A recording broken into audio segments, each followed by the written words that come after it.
Okay, happy Tuesday, everybody. How are you doing, Future Shark? Are you okay? Yes, I'm good, True Spoon. How are you? Happy Tuesday Yeah, I'm pretty evening. cool, man. It's a pretty nice day. I mean, it's no secret we're in London, and it's been sort of a funny sort of day, hasn't it? I mean, every day now it's sort of really cloudy and damp in the morning, and when they're done chemtrailing and spraying or whatever, but then you get a nice sort of from 1 or 2 o'clock onwards, you get a nice sort of sunny days, and it's quite a nice sort of evening now, isn't it? Saying it's 8:15, it's quite a nice bright evening. I remember going out, I think it was Sunday or maybe Saturday, I can't remember. This last week has been a little bit of a blur considering it's been my birthday week, but there was one day where it was just hammering it down all day, and I was just like waiting for it to stop, so I wanted to actually get out of the house. And I just thought to myself, do you know what? Fuck this. I'm just going to go out. It was still raining. As soon as I walked out the door, the universe obviously blessed me because the whole skies parted, the rain stopped, and the sun came out, which was mildly annoying because I didn't take my sunglasses with me, which I should have. You should know, shouldn't you? Like everyone kind of jokes in England, isn't it? Like you just take everything. You take your umbrella, you take your sunglasses, take your raincoat, you take your shorts, take everything. You don't know what you're going to get. Man, I'm always in my sunglasses because whenever I leave the house, the sun starts shining. It's just sort of one of those things. So I'm always in sunglasses because I know the sun's just going to come out when I walk out the door. Why your avatar is the sun, obviously. There you go, man. It is. I've got the spirit of the sun in me, but it's just uncanny and weird. It's just one of those things. But yeah, we've both had a pretty chill week, haven't we? Because I'm just kind of chilling out and doing projects, and you've had a birthday week off, which I love that idea. It's like how I think in South America and some Middle Eastern countries, they celebrate weddings for a whole week at great expense. But you celebrate your birthday for the whole week, right? I love that idea. And at great expense as well, to be fair. Yeah. So that made me rethink it next year, unless I'm a trillionaire next year, then it will be perhaps like a year of birthday celebrations. But yeah, no, it's all good, man. It's all good, man. You spend a bit of money, that's fine. It's your birthday. It's only once a year, innit? So give it a good bash. Chuck your nuts and bolts at it, Yeah, is that a Yorkshire expression? Chuck your nuts and bolts at it. I don't know. I heard it sometime. One of my favorite DJs did it one time, and I was kind of like, chuck your nuts and bolts at it, right? Okay, that's a good one. But yes, there's quite a few things to get through today, isn't there? I mean, I wasn't even aware when we were just backstage then about the proliferance of earthquakes at the moment. Yeah, exactly. Well, that's right. I mean, we're doing sort of end of the world watch. We're sort of a service for everyone out there. Really. Thing that we're doing at the moment. Yeah, end of the world watch. Thank God we're here for another week to actually to provide end of the world watch. But unfortunately, 1 week we might not be here because it would be the end of the world and we wouldn't be able to broadcast. But on a serious note, Earthquake Watch, 9th of June. As you can see, the screen has been a lot of activity. And as we explained before, it's a result of the solar activity. We're at the solar cycle 25. It's the peak of the 11-year cycle, high sunspot numbers, coronal mass injections, solar flares, M-class solar flares. The sun has calmed down significantly, but there's still activity in the center of the Earth. And there are some very interesting theories about what actually causes earthquakes. And I've looked into some research from a guy called Stefan. Yeah, I'm not that prepared. Stefan Burns. And he's got an amazing theory about what causes earthquakes. Apart from the solar activity, there's something going on in the center of the Earth. But here we can see magnitude 6.3. South America has been racked with earthquakes lately. I don't know if I don't watch the TV. I'm not really exposed to any mainstream media. I don't know if you check out any telly. Future Shock. Have you heard? Have a telly, to be honest with you. Would they tell you it was the end of the world on BBC News, or would they just sort of pacify you with EastEnders until the fucking Earth opened up and swallowed you whole? You know what I mean? I think I've not been to the BBC website right now, but I guess if you go to that website, I bet you there's nothing there about any of this. In fact, let me have a look at my screen. Oh no, there's nothing. No, absolutely nothing. Yeah, I mean, we're not fear mongering. We don't monger fear. We don't monger anything. Hopefully, I think kind of one of the ironic thing is, if I was just going to say quickly, one of the ironic thing is that we do get a lot of fear mongering from people who are climate change activists, obviously talking about different kinds of things. But when you have very real, tangible, provable, measurable things that are actually happening right now, yeah, no one wants to mention it. 1 hour ago, Utah's a big issue. I don't know where Yellowstone Park is. Researchers on Utah's future big earthquakes, but it's all caused by solar activity. And the solar wind is interacting with things in the center of the Earth, which we'll go into later. But it's very interesting. And Stefan Burns, I'll see if I can. His latest video. Yellowstone Park is in Montana, Wyoming, isn't it? Montana. Yeah, you might be right. Is So his latest video, this Stefan Burns, is that displaying? No, it isn't. You have to click so many times to get anything to come out. His latest is there's lots of good things been happening. So yeah, can you see that? I don't know if Stefan's going to slap me with a copyright.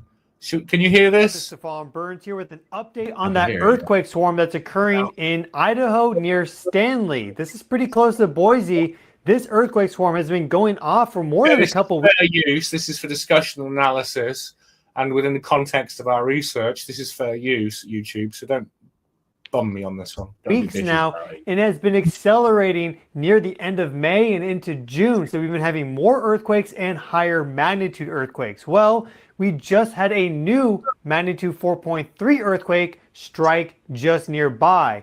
And the strongest earthquakes in this swarm have been magnitude 4. So a pretty big jump to go to a 4.3 due to how earthquake energy scales.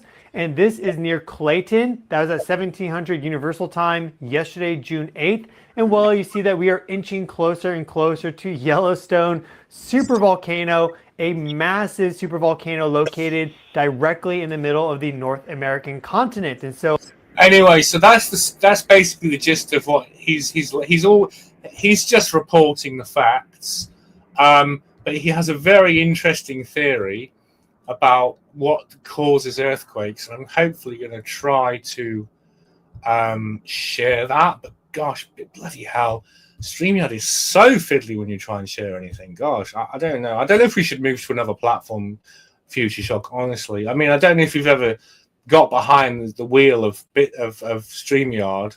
Do you use StreamYard? Yeah, I use StreamYard when I do my football stuff, and yeah, I do share quite a lot. It can be a little bit fiddly, but absolutely flipping fiddly. I'm kind of tired of it, man. I'm tired of fiddling. I'm fiddling my head off here, man. Fiddling as much as you're tumbling at the moment, isn't it? Fiddling and tumbling, man. So what he's saying is interesting, though. I didn't realize, kind of like, and obviously, I'm sure you're going to get into his underlying theory at the second, but I am. The idea that, for what we just saw then, is worrying enough in itself that they're inching towards Yellowstone. I mean, I don't know what level, what level would trigger it, but I'm guessing if they got a big one, then that's a problem. Yeah, this is what I'm getting to. I mean, I would report his theory, but it's his own theory, and it's absolutely fascinating.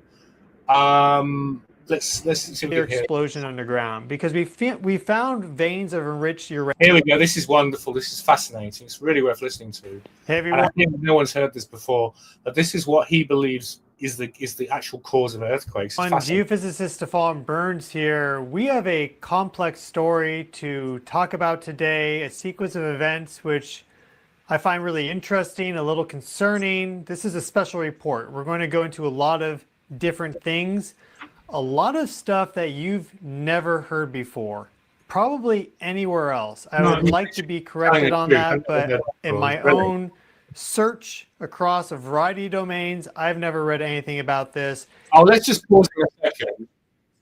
Have you just be quiet, Steph, please? Have you heard about the doomsday fish? Did you see that?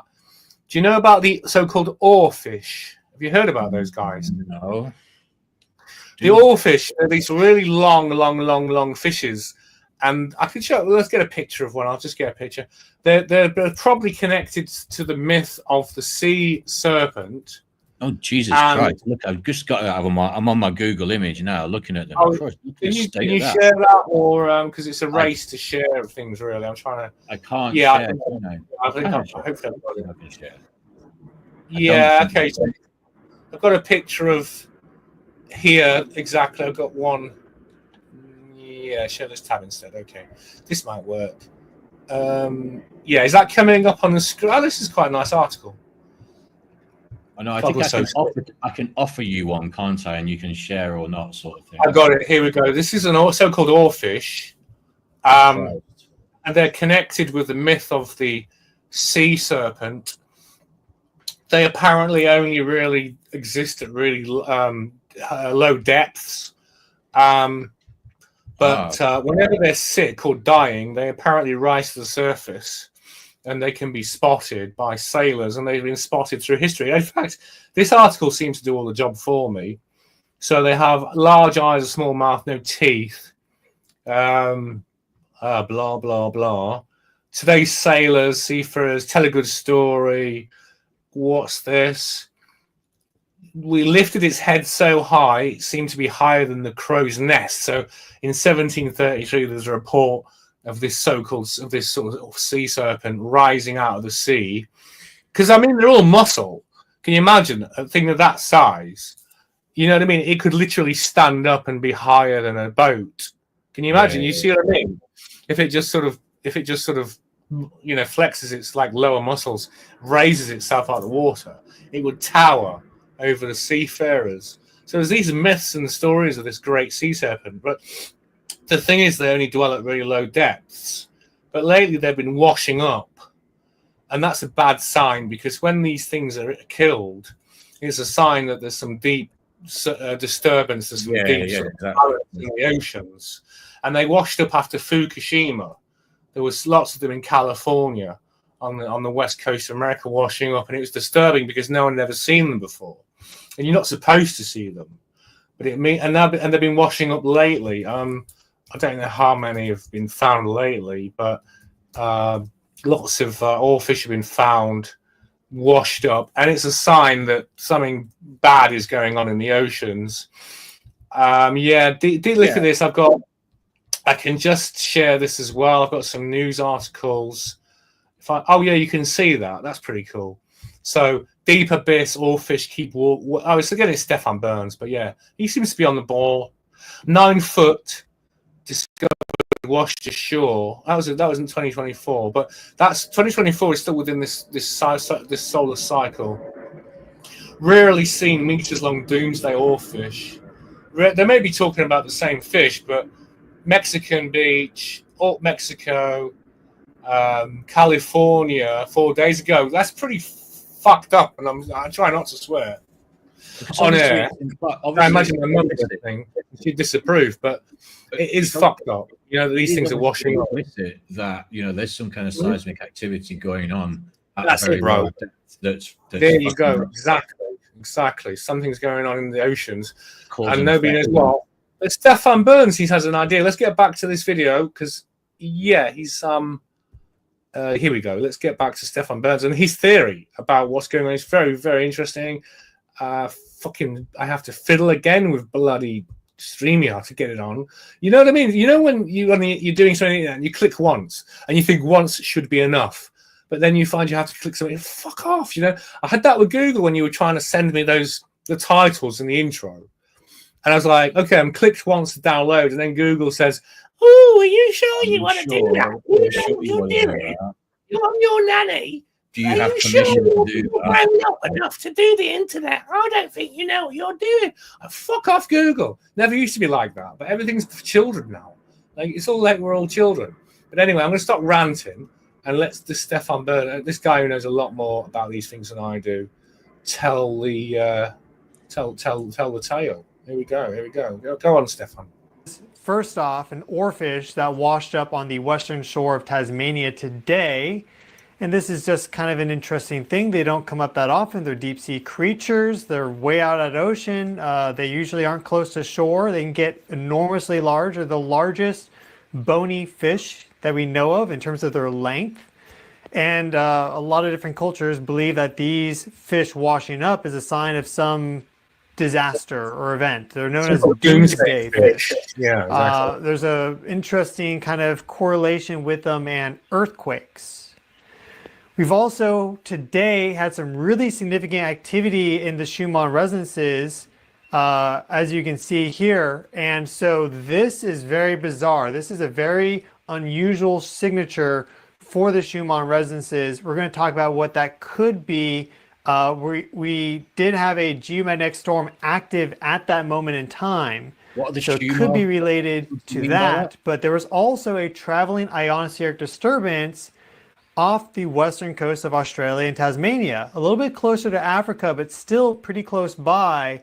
And that was at a magnetically conjugate point to Tomsk. What did you mean by Schumann, or whatever he said? Sorry. Hello, have we lost? Am I the only one talking now? What's going on? Something's happened. Oh, I'm here, bro. I'm all right. Don't worry. Everything's okay, right? Can you hear me, bro? Everything's fine. Good. I just muted myself for the thing there. Okay, so the Schumann resonance, it's a sort of a low frequency electromagnetic wave that occurs within the Earth's atmosphere. It's generated by lightning strikes and the solar activity. It creates a sort of global electromagnetic field, and it's the prominent peak is about 7.83 hertz. It's like the heartbeat of the Earth, right. And it affects us all. I mean, we've all had this 7.83 hertz drumming. It's like, drumming into us. Just I don't know. It's almost beyond. It's beyond my understanding. I'll be honest with you. I think it's beyond anyone's understanding, actually, how this affects us, and the implications of the Schumann resonance. I mean, it's guesswork, really. Do you know what I mean? When we talk about it, we can just sort of we can extrapolate. 7.83 hertz is not like it's very low frequency, isn't it? It's extremely low.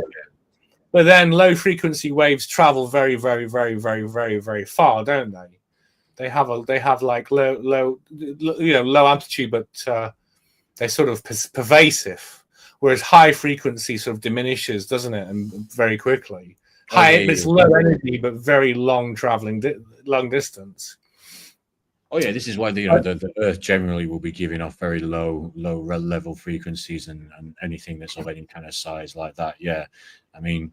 That said, also, like, you have to remember, a lot of the frequencies we can't even hear anyway. So, I was just going to ask you, as a sound guy, what would 7.83 hertz sound like? Nothing. Like, you wouldn't hear it, would you? No. I mean, put it this way: most tracks, when you master a track, so for those that don't know what I mean by mastering is essentially when a track is made, it then goes to a mastering engineer who puts a kind of a gloss on it to kind of enhance it as much as possible. And what mastering engineers tend to do is cut out the frequency ranges below 25 hertz. So obviously 7.83 isn't even included in most or any tracks that you will ever hear, to be honest with you. So it's so low. I presume that it's the sort of sound which is made by something that is gigantic rather than a smaller sound emission like you would get from a song or something like that. It would need to be something of significant size, like a planet, etc., that would have a frequency of that range. But the human ear can't detect it. It's not really possible to detect. No, the human ear wouldn't detect it, but sort of like I'm only sort of theorizing that sort of the other sort of your body, your sort of your cells and your your DNA. I mean, it's going to be pervasive and sort of, if that's a constant sort of thing, like a heartbeat. I mean, you think about your ear. I mean, it's quite a crude instrument, no disrespect to our divine creator, but like, it's just like it's like a microphone. It's like a sort of, it works like a sort of, like a microphone. It works like, I can't think of the word I'm looking for. It's sort of an amplifier in a way. Well, like Did I lose you then? Are you still talking?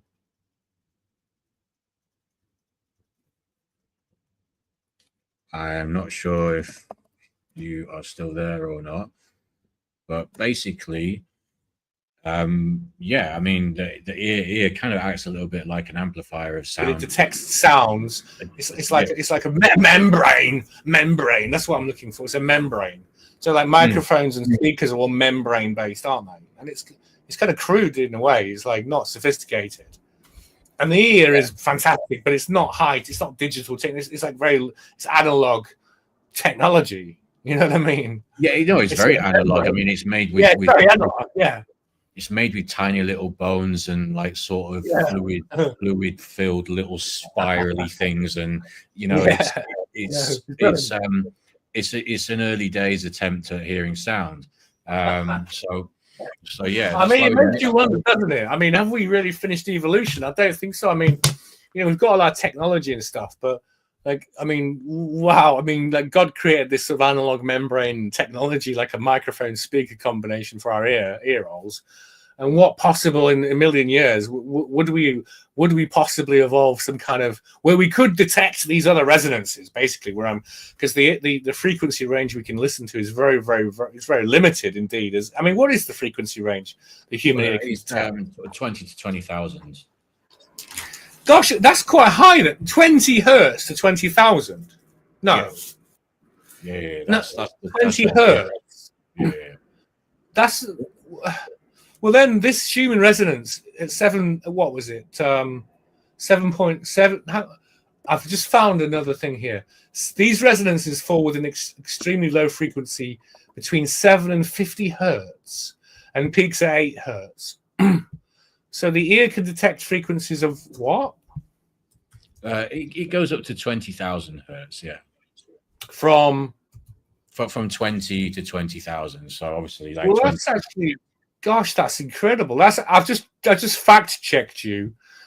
Gosh, that is incredible. I mean, my blab about the analog technology. That is a good range. I mean, gosh, that is quite a good range. 20 to 20,000 range. What does 20 hertz sound like? 20 hertz is just it's just like super, super low bass. It's like sub bass. Yeah, because you like made that really. You must live in that frequency as a D&B guy, right? So basically, essentially what you do a lot of the time when you're making something like drum and bass or even kind of like house music, bassy music, is you'll have like a separate sine wave that sits underneath the rest of the bass. So that sine wave will typically go up to about like 60, sometimes 60, 70 hertz. It depends on the producer. Sometimes even 40 hertz. But yeah. You will just have a very simple. It's obviously a very simple tone. It's just a very simple, very low bassy tone. If I was to play, if I was just to sort of like play a track of mine and just like get an equalizer and take out everything from 20,000 hertz all the way down, Edward, you just hear like, that's all you. You know what, bro? You know what? You should do a track called Schumann's resonance, or the Schumann, I don't know, something about the Schumann resonance, but like focus on those try and replicate what you think the earth frequency sounds like. I don't know, but I mean that would be it could be quite. We could play it on the show, and it could be quite successful because the last time we played 13 minutes of silence, which pretty much would be silence. No, we had an impromptu Quaker meeting. That's what But yeah, the last time we did that, all our listeners kind of shut up. So that was interesting. I guess if we just shut up, we might get people listening, because I don't know. I think it's when we're talking that we drive people away, man. I don't know. But listen, I love hearing about things I don't understand and don't know anything about. And actually, I love it when you talk about like your D&B and frequency stuff, because I don't really know anything about it. And I'm just fascinated by that, But yes, the point is though, if we can hear frequencies from 20 hertz. And the Schumann resonance, is at 7.8 hertz. It's not that far off, is it? It's like, it's almost like when you get down to that level. I will say though, when you get down to that level, it's borderline. It's more you feel it. So anything that goes below, roughly speaking, let's say 40 hertz down 35, 30, 25, you would need, like, for a start, you would need to play it on a huge set of speakers to actually be able to. It's not something you'd ever be able to hear through your laptop. You would just hear the air move or something. You'd like hear it. Perhaps. You feel the air move. Yeah. So cool. There's a producer who I'll shout out if people are interested in D&B and bass music. He's called Dillinger, and he's one of the most famous drum and bass producers. And he had a Valve sound system. He had his own sound system called the Valve Sound System, which specializes in these low frequencies. And you go to Valve Sound System events, and it's all super, super low frequency, as well as high frequencies as well. But the emphasis is on really bringing out those low frequencies. That's awesome. That is cool. And those the effect that they might have on you, I don't know, emotionally or whatever, even spiritually. I don't know, but oh my God, who's been knighted? So it's. God, Sadiq Khan has been knighted. How disgusting! God, I've got. Is that some new breaking news that we've just? Yeah, it's in X. Lee Hurst, another stabbing in London. That did happen a little while ago, didn't it? Now I think about it, I remember being irritated by the news. Yeah, a little bit. That happened a while ago, I think. It is hard to believe, isn't it? It's very easy to be irritated by the news. I just avoid it. I mean, even people I follow on X. Whenever I go into X, I just see just some nonsense kind of man woman beating up a woman in football game, and I'm like, oh, that's. I almost want to unfollow all the people I like because I'm just so sick of these. It just makes me kind of angry, I was like, angry. I don't like being angry. Do you know what I mean? I want to be happy, but I think that's what they're just trying to do to us. They're just trying to piss us off. That's the game, really. It's just like. Right, you're on planet Earth. We're in control. We're evil. We're Luciferian. We hate humanity. We hate God. You're the children of God, and we're going to spend your lifetime trying to piss you off and make you unhappy. Right, that's the game. And I'm trying to say, fuck you. I'm going to be happy. I'm not playing your misery game. I'm not getting sucked in. It would not surprise me. Evil situations you're creating day by day. I'll tell you a little story about like knighthoods and going to the palace to get that in just 1 second, because my dad hasn't been knighted, but he got the OBE, so we all got to go. He was actually my first.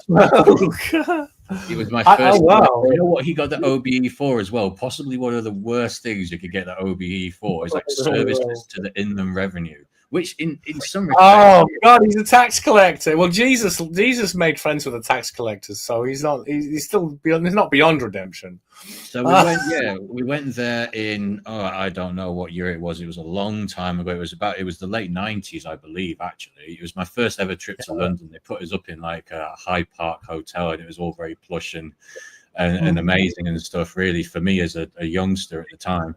But they take you into the palace, and like that place is like, they didn't exactly take us down the nicest bit. You might have thought they would take us to somewhere that was a bit kind of like nice looking, but it was just a mess. They took us down all these corridors, like the relatives and stuff, who we all had to sit there. Yeah, they took us down.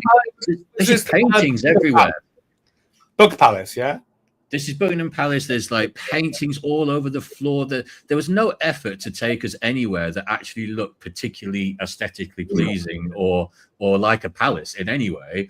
And then, obviously you go into this massive room and you have to sit through literally about 600 other people getting either MBEs, OBEs, CBs, and knighthoods until you obviously get to my dad who got his OBE off Charlie Boy. It wasn't even off the Queen at the time, so that's quite recent then, right? And it was hot as fucking there, man. It was hot. Yeah, I mean, I don't like Charlie Boy. If it was me and him, I'd just say, I don't know. We'd have a bit of a set too. I'd have a go at him. But anyway, the Queen, however, I respected her, But Charlie, no, don't put me in the room with him. There's going to be trouble. You know what I mean? My dad and mum, we were disappointed. Well, I mean, I was kind of a kid and didn't really care that much, but like my dad was a bit disappointed that it was Charlie Boy and not the Queen. To be yeah. But this was when the Queen was still alive, though. Yeah, so she delegated. Like the 90s. Gosh. So because remember, I moved to London. Just saying, no. We want the boss. We don't want the lackey.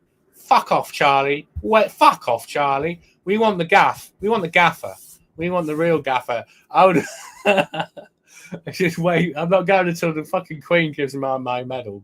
But yeah, but still, I mean, you met. So basically, you met the King of England, basically, one way or another, right?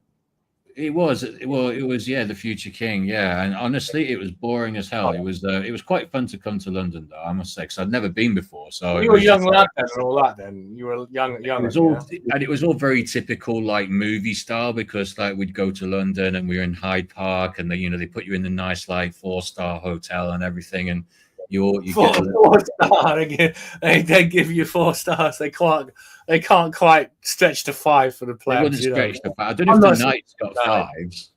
Maybe the Knights. Yeah, maybe. That's why they do it. That's their whole motivation for their fucking painstaking charity work, just so they get that extra night at the Ritz or something, you know?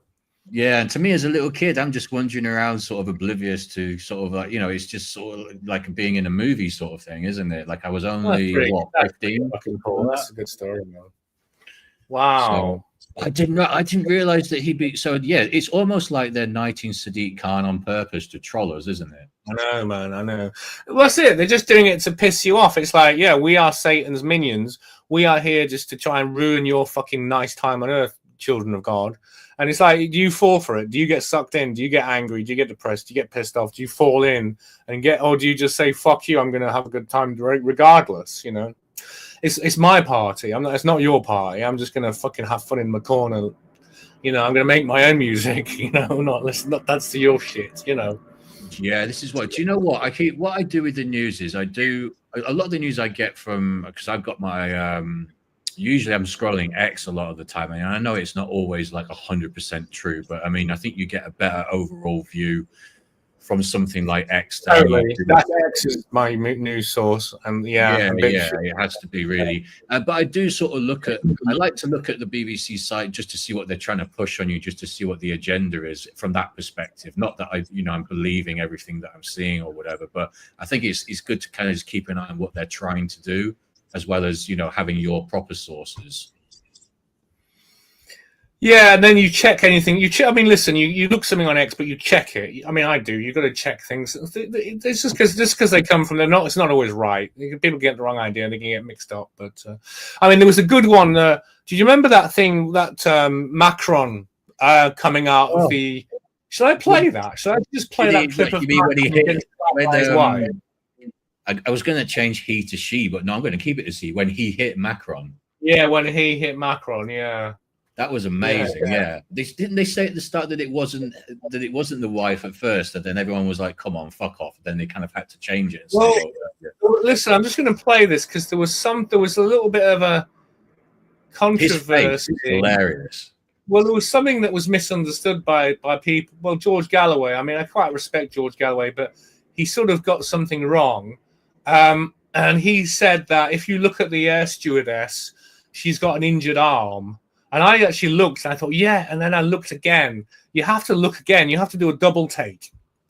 Whenever you look at something that might not be quite what people say it is, because things aren't always as the same. Let me just play this for lulz and shits and giggles, because it's always funny watching. Can you imagine that Macron and the sort of the way he's ruling France, but at the same time this man-woman thing apparently, who loves children, he's saying allegedly, but she must do, because he was a child when they sort of met. She was his teacher, but I mean, he's ruling France. Yes, this thing is ruling him. I mean, but this is the Illuminati. They're so dysfunctional. They're so absolutely insane.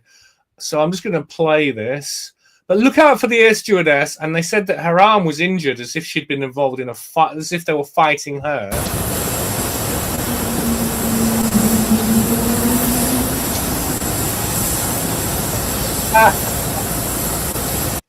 You can see that. Look at her shoulder.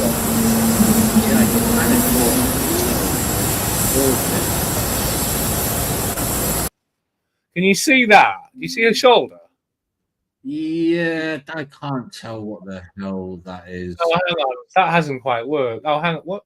Oh, yeah, that's okay. I'm just watching on BitChute. There's a delay. There's no way that she would stand there if her thing had been ripped off and that was like blood and stuff. Yeah, I know. So there were reports in the alternative media that it looks like it, though, doesn't it? At first glance, it actually looks like she got mauled by fucking the whatever the thing that Macron is married to is, whatever it is, that's a wig, that's for sure. Do you know what I mean? Oh, yeah, 100%. Yeah, but she's been mauled. That could just be a tattoo. No. Has she got a tattoo? Do we know? No, I mean, well, that's just it. If you look at there is a. She actually comes on. The thing is, she's actually not in the plane, so she's come. That door's opened, right? Is that the president? That's the presidential plane. Can you imagine? President de la République, and then he is getting slapped. That's bitch slapped. Like the bitch he is. She's just come on. She's come onto the plane as a sort of welcoming steward or whatever the welcoming thing is. I don't know what they call it. So she's come on, but you see what it is. In fact, it's not. Can you see that now? It's a kind of, I don't know what you'd call that. It's a kind of patch or something that's over her uniform. Look at his face. Isn't that beautiful? Just to think of how much he's destroying France, and look at his face with that thing's fingers up his nose. I mean, that's enough to make me happy. You know what I mean? It's one of the most comical things I've seen for a long time. Then his face. Absolutely. Oh God, it's a stupid Macron's face. You bitch. You know what I mean? You have been bitch slapped. You've had your fucking nose picked. You've had I mean, gosh, could you imagine what the life must be like for people like that, though? Because all of these Illuminati people are insane. They're all completely insane. And they're just always sort of scratching and fighting for power and domination against each other, right? And there's no love there. You know what I mean? There's no love, right, between these people, right? Yes, wave there. Yeah, that's some kind. That isn't her injured shoulder, as was reported, but it's some kind of, God knows what it is. But it's like you can see it's a kind of patch or something. I don't know. Would you recognize? Can you see what I mean? It's all. It's quite low. It's quite low. You see the shape of it indicates it's not torn. It's not her. I don't know what the fuck it is, but it's not her bare shoulder that's been cut, because the door's just opened and she didn't come out of the plane. She got onto it. So. Yeah. So you do have to double check. You do have to double check things. Sometimes things. Yeah, you can see from the cut of it that it's kind of like it's some sort of material over it of some kind. I mean, look, you can also see it if you look very closely as well. You can also see it very slightly to the left of the strap of the luminous strap as well. Oh, hang on. What's the? Yeah. Oh, that's some AI. Did you see that? Oh, fucking hell. Yeah, it's an accurate AI, though. Let's see this. I've not even seen this, and God knows what's going to happen. Thank God. Oh, God.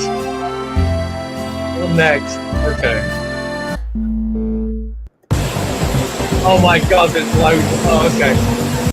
Oh, okay. So, yeah, you can see that woman's just come onto the plane. You don't see what I mean now? This is ridiculous. Yeah.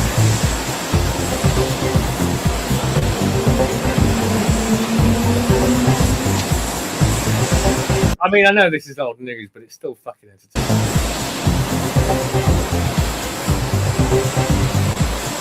I don't know. Apparently, he wanted to hold hands with her or something. But go ahead. This was originally, for people that don't know, this man here getting bitch slapped was 15 years French old. president.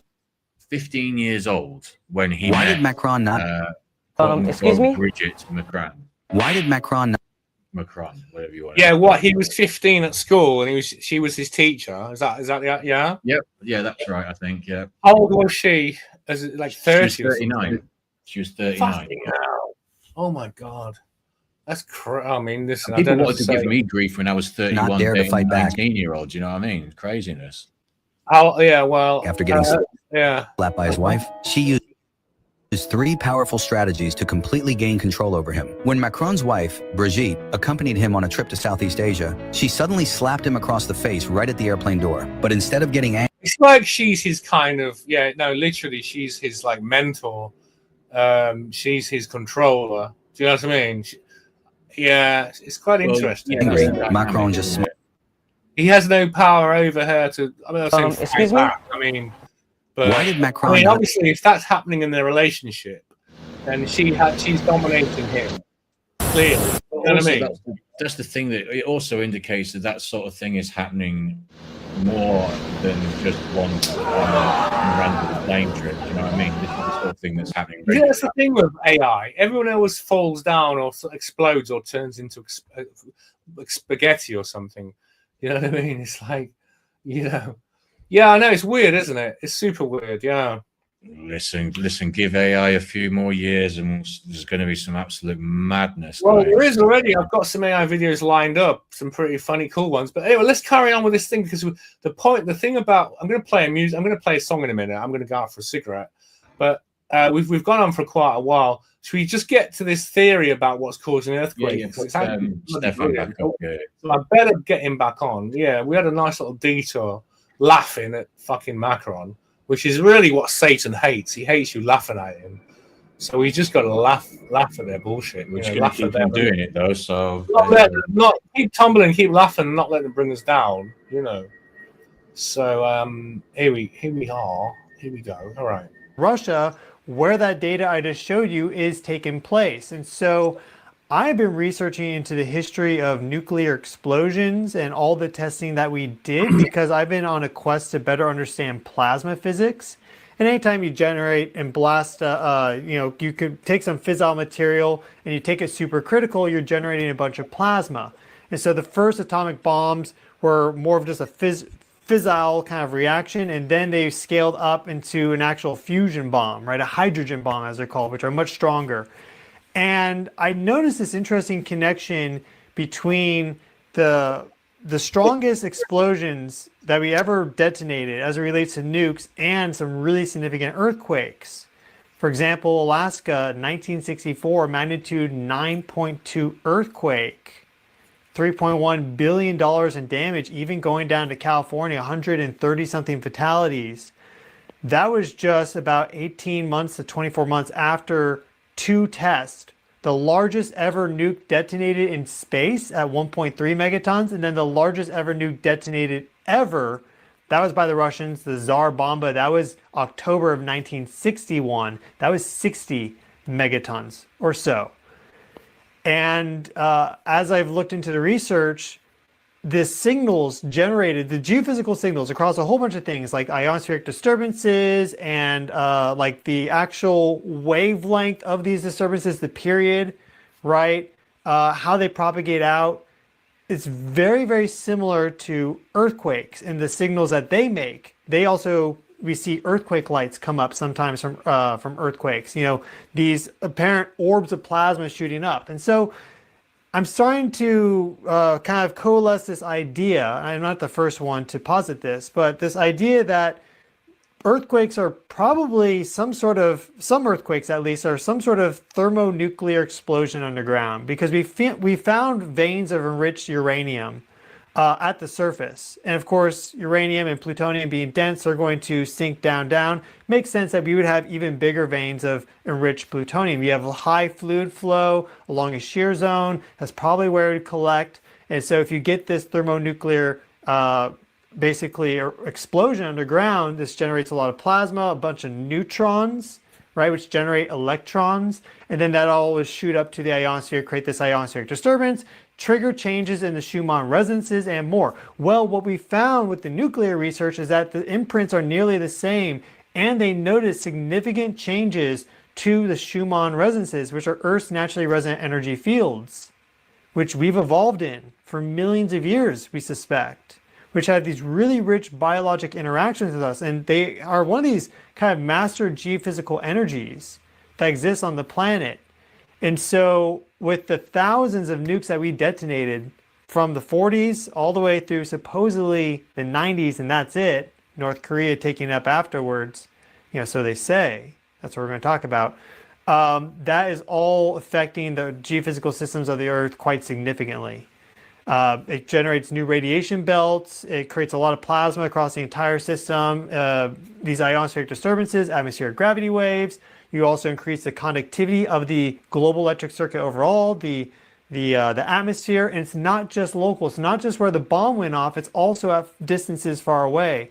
So I think it's very interesting that we had this ionospheric disturbance off the western coast of Australia and Tasmania the same day that we had a oarfish, a doomsday fish, wash up, same location basically, and we noticed really weird anomalies in the Schumann resonances on the other side in the northern hemisphere in Thomson, Russia, but it's the magnetically conjugate points. That's where the field line goes from the northern hemisphere and connects to the southern hemisphere and vice versa. And so what they found with this nuclear testing and all the research is that it generates disturbances that travel across these field lines. So I'm not saying that's what we saw today, but this is an illustrative example. It could be, for example, what we would see if some sort of moderately sized nuclear blast was detonated deep underwater in an attempt to obfuscate the fact that we did this test.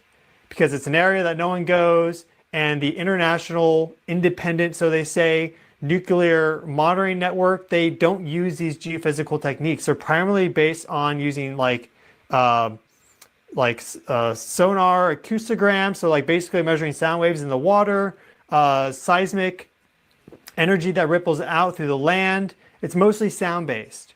And so if you go to a remote enough location, it's a small enough blast, it probably won't get picked up by the network.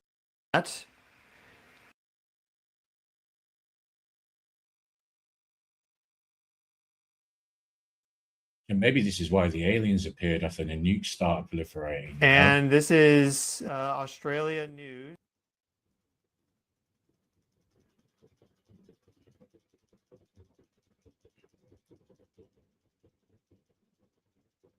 Yo, True Spirit, you're on mute. You might be talking on mute. I'm not sure if you're trying to talk, but you've muted yourself. Yeah, hi there. I'm back. Oh yeah, we've got a few more viewers now. So yeah, man. I'm gonna How are you doing, Future Shock? I was thinking, like, look, maybe this is what we discussed on a previous show. I know we're going to do a little interlude in a sec, but I was just going to say, I'm going to play a 13-minute song that I think I'll play. I won't play the silence because I mean, the Quake. We should have a Quaker moment, because it seemed to get loads of viewers last time. It kept rising, but it wasn't intentional. The idea was just to play this 13-minute track. But sorry, Future Shock, go ahead, brother. Well, I was just going to say that listening to what he was saying there, thinking back to what we discussed on one of the first shows we did here, I think I was bringing it up in one of the first or second shows that we did. Maybe this is why the aliens appeared after the nukes started proliferating. The sightings that all kind of spiked when the nukes started proliferating. Maybe they knew we could fuck the planet and cause these seismic issues, plasma issues, all these disturbances Stefan mentions, and Orphish genocides with our use of nuclear technology. And perhaps that's an if the aliens did appear, but yeah, that's what they say. If the aliens, yeah. But maybe they're looking out for us because, they might be listening. So yeah, we should say. Oh, they're listening to this podcast. They might be listening. They think they're one of our viewers. You think our few listeners, one of them is an alien? They could be. If you are, make yourselves known. Yeah. Please come on the show. We'd like to talk to an alien. By all means, even if you're just mentally ill and you think you're an alien, we'll still listen to you. So, we're inclusive here. We are. We certainly are. We're investigators, and we don't discriminate against anyone or any species or any from any solar system. You're all welcome to contribute. So did you want to? But fundamentally, Sorry, bro. Go on. I was going to say, did you want to do the song now then, or in a minute? But the thing is, his theory is that there's uranium in the core of the Earth, and that I would like to find it specifically where it says that, but that the solar flares specifically interact with the uranium in the Earth, and they sort of set off a fission event, which is why an earthquake fission, which is why not fishing, but fission. Which is why often light and plasma discharges accompany earthquakes, because it's the uranium exploding in the center of the Earth and releasing plasma waves which radiate out into space And that's a fascinating theory. I'd like to try and find that, but we are going to take a break now, aren't we, bro? Let's do that, shall we? Yeah, let's do it, man. So this is a 13-minute song, yeah? So you got 30 minutes. We meant to play it last week, but it didn't work. But this time it should be, because I've cropped it and packed it and fucked it and uploaded it properly. So okay, it should work. I've got. Here it goes. This is the band. This is Into the Sun by the fabulous band Sandwich Pan. Are you ready for this, Future Shock? I'm always ready. I was born ready. I am. I think I'm about ready. Okay, let's go. Let me know. Can you hear that? Yeah. Yeah, all right, I'm really great. concerned about the kids today. I think they're fucked. There's no future for them. There's no jobs. The majority of them are having to still live at home with parents because they can't afford to pay rent. They can't afford to get a mortgage. Fuck all. So, a lot of them are just sat at home on games, wasting their life away. Thinking that that's going to be their future is just playing games and wanking, and wanking's not an applicable skill. I mean, they don't have any applicable skills. I mean, they don't know how to cook. They don't know how to fucking clean. They can't dig a fucking garden because they sat at home all day on a fucking chair. Yeah, they don't know how to lay a brick, fucking tile. Don't know how to do fuck all. They need to start learning how to do these skills. They need to start getting off the fucking phones and getting off the computers and living in the fucking real world, and not the digital world, because the digital world is, that's going to fucking enslave them all. Yeah, they're not numerate or literate, you know what I mean, and they just don't know their numbers and fucking words. All they know is fucking dots on the screen. It's,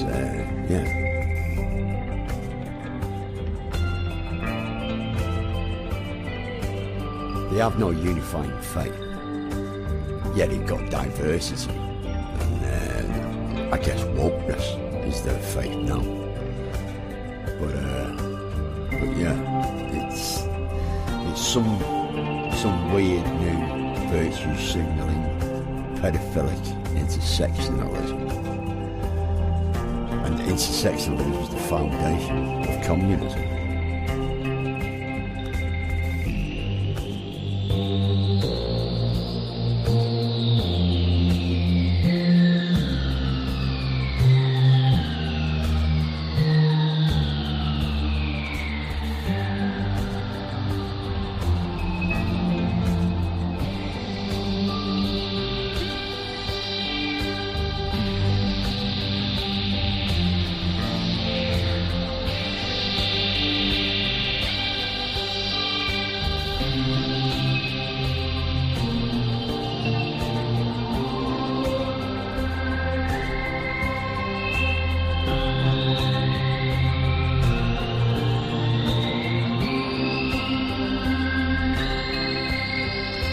Kids are being groomed by everybody to be this way. So perhaps we can change that. Perhaps we should groom them as to we want them to have better faith in humanity again. Teach them skills like cooking, getting out, exercise, fucking out, do with that. Yeah, I mean, in all honesty, just look around. I mean, how many fat little bastards are there out there? It's not normal, it's tragic. Other than fucking the health implications. It's not good. Because the apocalypse is coming because of this generation's weakness. And this generation's weakness is a direct result of successive generations getting weaker and weaker, and lazier and lazier. And we've ended up with this generation as the laziest, fattest, stupidest, wokest, most childish bunch of useless bastards we've ever seen. And it's all fault, because it's these bell ends which are causing the apocalypse.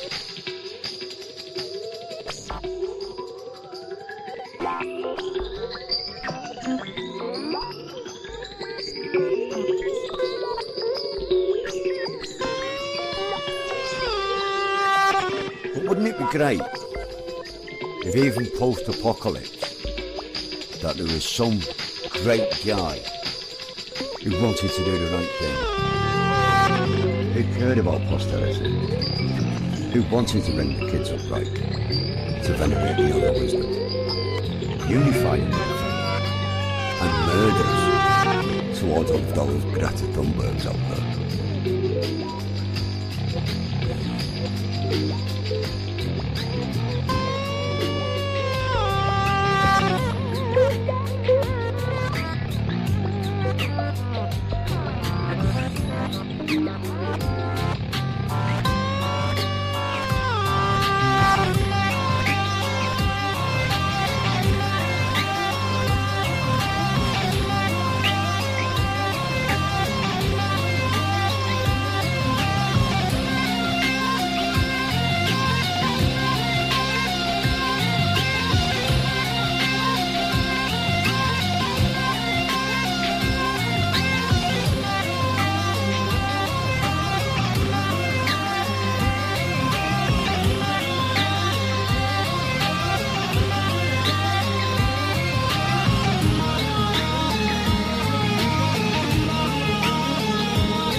my little ones, have you been praying today? I pray you've been praying, my little ones, praying that we'll be okay. Have you been praying, my little ones? Have you been praying tonight? I pray you've been praying, my little ones, praying that we'll be alright. Gather those branches, little ones, gather the wood for the fire. All you can find now, little ones, are before the snows get much higher. Anything that burns now, little ones, anything that you may find. Gather it fast now, little ones, so before the snow makes us blind. Keep the fire roaring, little ones, keep the house holy and warm. Close every window and bar every door to weather this season of storm.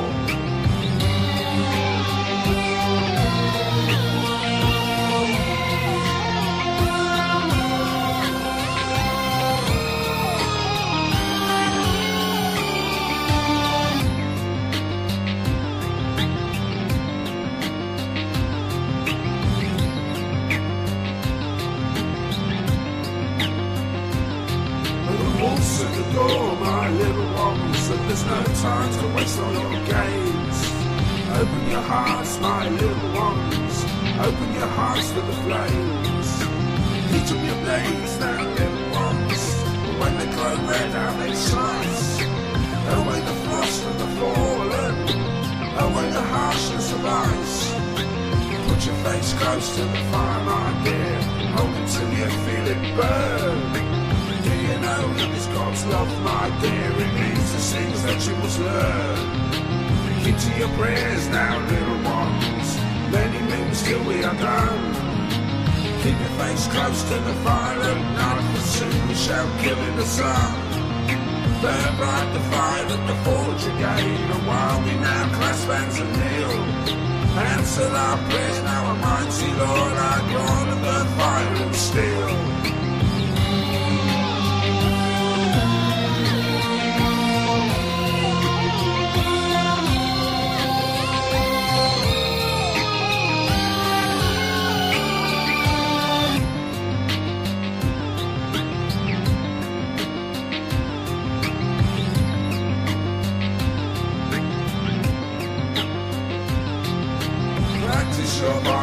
every day you're fighting the light of the Lord.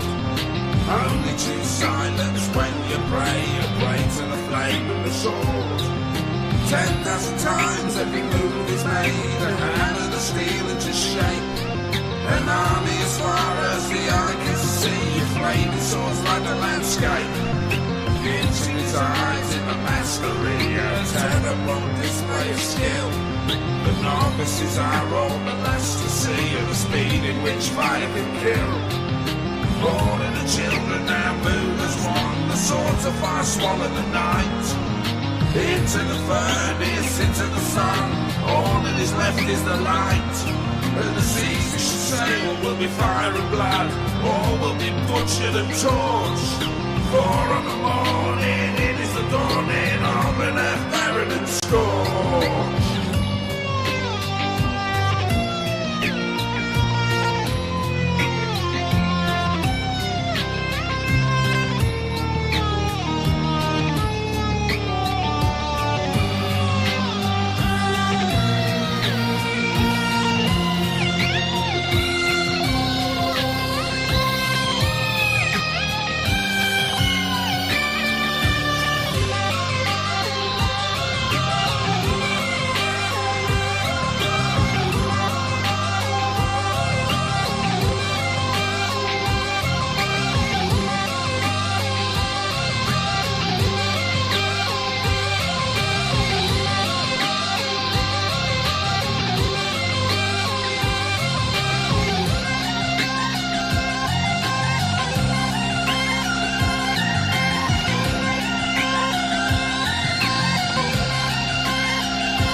Okay, folks, fellow tumblers and light questers, that was Into the Sun by Sandwich Pan. Fabulous band you've never heard of and no one's ever heard of, and you heard it here first. You know, what do you think of that, man? There was some nice atmospheres there, I must say. Fucking brilliant little track that is. Absolutely brilliant, man. I mean, the song. I mean, I'm a sort of fellow songwriter in this band. I'm contributing, but this band is like it's the deepest underground thing you can imagine. But it's coming up. It's coming out of the earth. We're coming out of the earth, and we're coming out of the earth on this podcast. And we want, you know, this band Sandwich Pan. It's just amazing. I mean, wow. Is a pro. But some of the songs are too spicy to play here, unfortunately. You know, some of the best songs are too spicy. You know what I mean? I've got one song here called "It," and if I played that, we'd get into trouble. But anyway, but yeah, listen, let's get back onto it. We've had a little break. I've had a cigarette break. How's it going, man? How's it going? What did you do in those 13 minutes of Those repose? 13 minutes, I ate some beef and mustard. Yeah. Well, it's amazing what you can do in 13 minutes. I just went outside, had a cigarette, and spoke to my neighbour about her gardening, and she's sort of developing the area. She's putting plants everywhere and bulbs and stuff, and it's really beautiful out here. She serves as like a medal for like brightening up this part of southwest London, making things nice around here. Do you actually have a garden in your house, Shay? Because I actually, I have a flat, but I don't have a garden, which is a bit sad. Outside, we have like a communal space where we like go outside and hang out, and it's looking on the street, but it's a nice little thing. It's like in London, it's so hard to have a little green space, but outside our door, we can go outside, and we've got like she's like taken over this place with plants and flowers, and it's so beautiful. It's really nice. That is true. I mean, I think a lot of people who may not have been to London don't realize. I mean, it is actually quite difficult to get a place of especially a place of your own, where you've got like a little garden as well of some kind, even a little, like even quite literally a little garden. Because I mean, I don't have anything here. I mean, there are 2 back flats that have a garden, because I live in sort of a big house full of flats. So if you're in the back flats go on to a garden, but if you're in the front flats, you've got nothing. Yeah. I mean, I got this like Russian friend who rents a tiny little room. He has a tiny flat, but it's more like a studio. He has a kitchen and everything, and same bathroom, but it's all in his bedroom. But it's all a little self-contained little air studio. But then he opens his back door, and so to speak, and it's like wonderful. He has all this space. There's all these gardens, and it's like he has a garden. It's like twice the size of his studio, but he has that space. So it's like there's always some kind of compensation, I think, in London somehow. If you look for the right place to live, even if you have a small place, you can have compensation by having access to a little bit of land or something. Even though it's not your land, you can do with it what you want for the time being and such. You know what I mean? To be fair, location-wise, I mean, I can walk to Ali Pali, Alexandra Palace Park. I mean, I can walk to Duckett's Common, which is another little kind of park that has like basketball courts and all this kind of stuff. So these things, it's not isolated, but it is obviously nice just to be able to just chill in your back garden, isn't it? So it is. It's like an Englishman's right, really, somehow. I mean, it's less common in France and Europe and such, but somehow for us Brits or Englishmen or whatever, like there's always like we have a yearning, like we're hobbits or something. I think that's why Tolkien wrote Lord of the Rings. It's sort of it's about the heart of the Englishman, really. We may not be proficient gardeners, but we do have a yearning for nature and for a little bit of land of our own.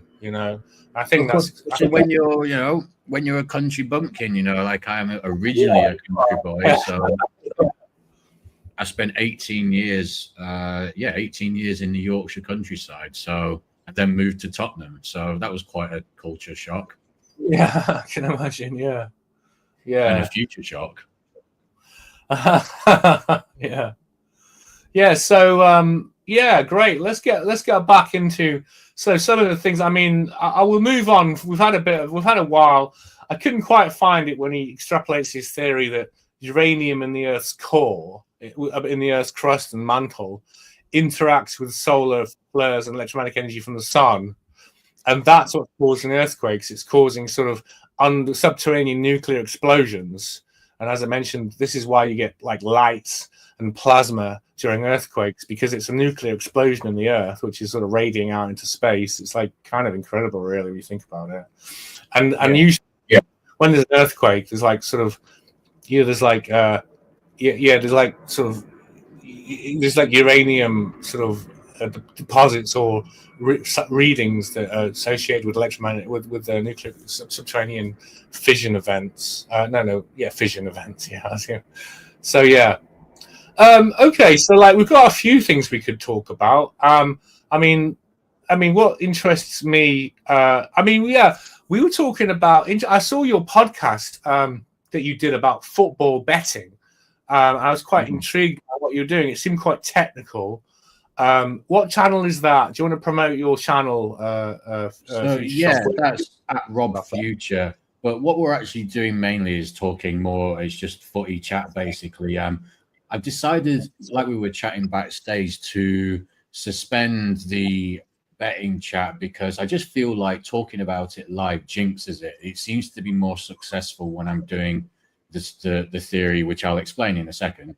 It seems to be more successful when I'm doing that not live and just sort of personally on my own. So, but essentially what it is it's using the reach of AI, the knowledge that AI has, to look at games and what kind of are the most highest percentage winning bets, so the most highest percentage likely bets to win for the games. And it's quite interesting because within the sort of research that AI can do on the most obscure leagues or the most known leagues, whichever league you want, they can do it within seconds and give you the answers within seconds. Now, obviously, nothing's guaranteed, and some do lose. But since I've been doing it more often than not, I've been making little wins, and I have only been doing it with small amounts because obviously it's a bit daft to start chucking shitloads of money at it. Well, listen, you've got to fill me in because I need a bit of cash as well, man. I mean, we always need a bit extra. So listen, I've got some liquid floating around. Let's get in this, and I'm ready to lose, but I'm also ready to win. You know what I mean? Well, for sure. I mean, but the thing is, what I would do basically is I would just go through, usually it would be singles or maximum doubles, and I would just ask it essentially, I would give it the two team names and I would say, look, given all the information that's available to you and all the statistics, head-to-head statistics, current league form, league positions, injury information, what would you say are the most highest percentage bets to do for this game? And it will take its 5-6 seconds to figure it all out. And then it will give you a few options. And then, you pick what you think. There's a bit of your own discernment involved as well. And then you just sort of discern which one you think sounds the best one. Stick it on. Say, I've been doing it like just a 5 one. My idea being, if I can double it, and I can double regularly, then potentially you can increase the stake. Now, I will just say as a disclaimer that we're not promoting gambling here as well, by the way. What we're doing is we're promoting technology and statistics and probability and the kind of like that kind of idea of I've got a particular story that I found on dark web about betting scams and such. But this isn't a betting scam. This is using AI to predict football results. Is that what I'm? Is that right?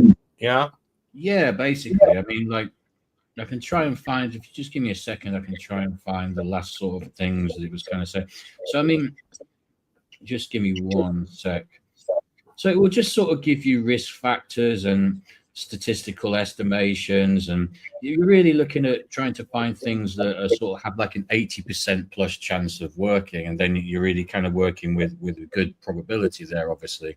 And yeah, it's just it depends on the game, obviously, and the point with it is basically that you've got this thing at your hand that can now do research for you at vastly increased speeds and provide you with information that it would take pretty much 3-4 hours to pour over all the information and make these decisions. But this thing can do it for you in like 10-20 seconds. It doesn't 100% guarantee you win stuff, but so far it seems to be like winning more often than not, which is what you want, really. Yeah. Well, that kind of leads on to my little thing about chaos theory that I had that I've been thinking about. I've mentioned chaos theory before. The implications of chaos theory are the opposite to chaos. What they do, have you heard of that thing, the God of the Gaps? Have you heard of that? God of the Gaps. The God of the Gaps. Yeah, that's not familiar to you, no. So it's something that's come up in modern science.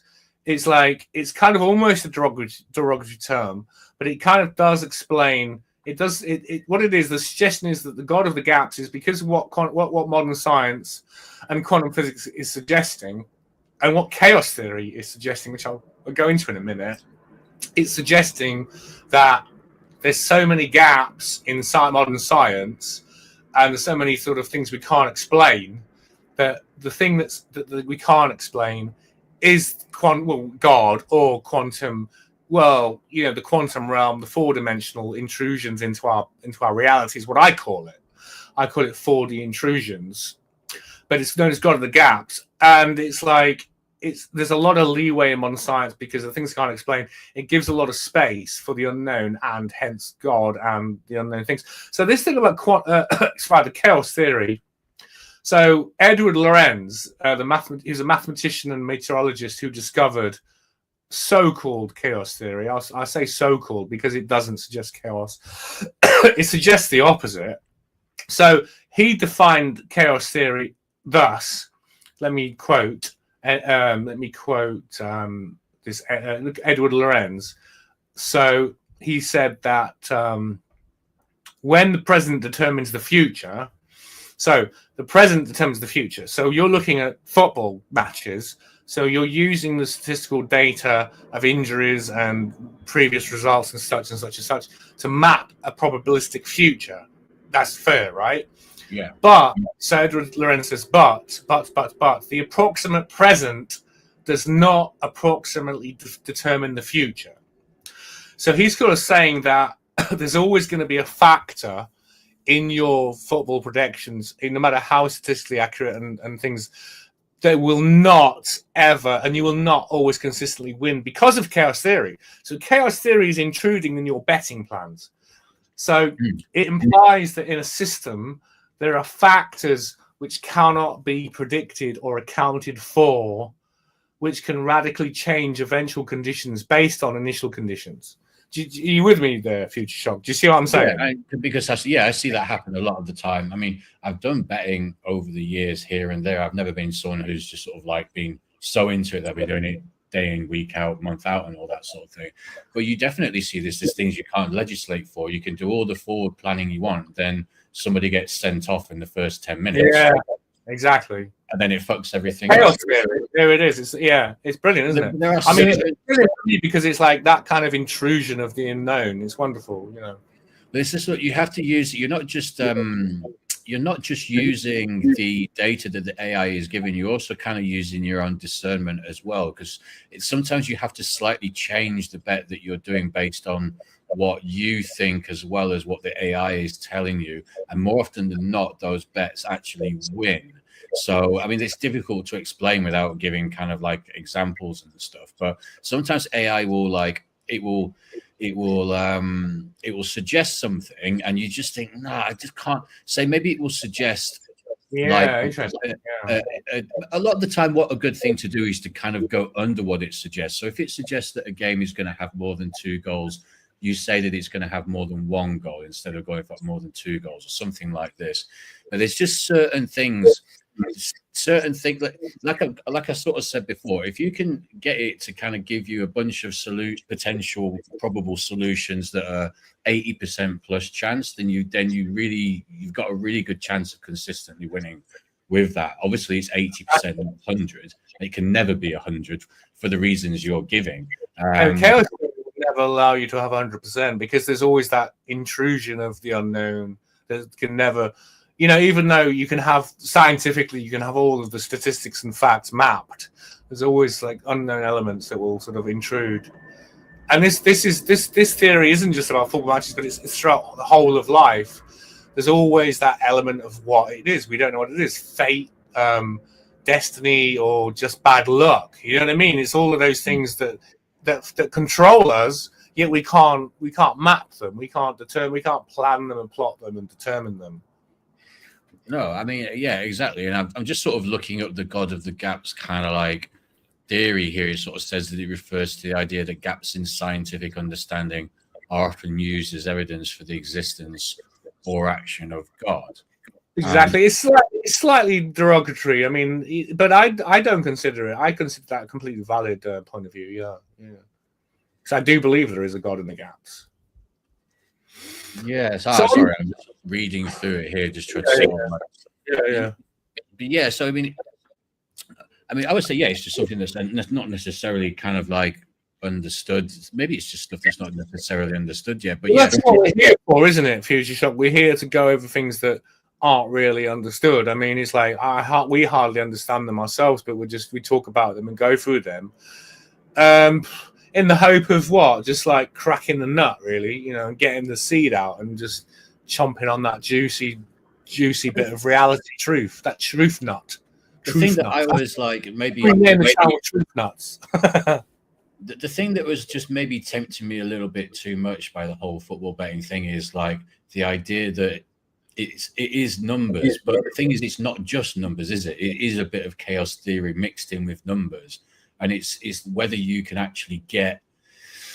I'm not trying to say you can beat chaos theory, but it's whether you can consistently enough beat. No, you cannot. You cannot predict it. That's by definition. It's indeterminable. You know. Perhaps not on a one-off basis, but perhaps if you can do it consistently enough, then there might be an equation for it eventually. They may be able to like mathematically factor it in, but it would still be mystery because it is like all of these numbers and ratios and things like the gravitational constant, all of these mysterious numbers and these sort of so-called irrational numbers that have no end. It's like they're all part of the fabric of this. Like, I mean, I've talked before about the the sort of seed-generated universe and player instances, and how this reality is sort of based on seeds, which is how sort of how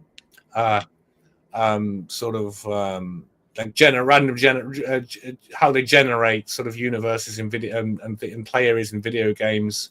They use these consistently repeating patterns as the seeds, and then it creates a whole universe. Procedural generation. That's the term.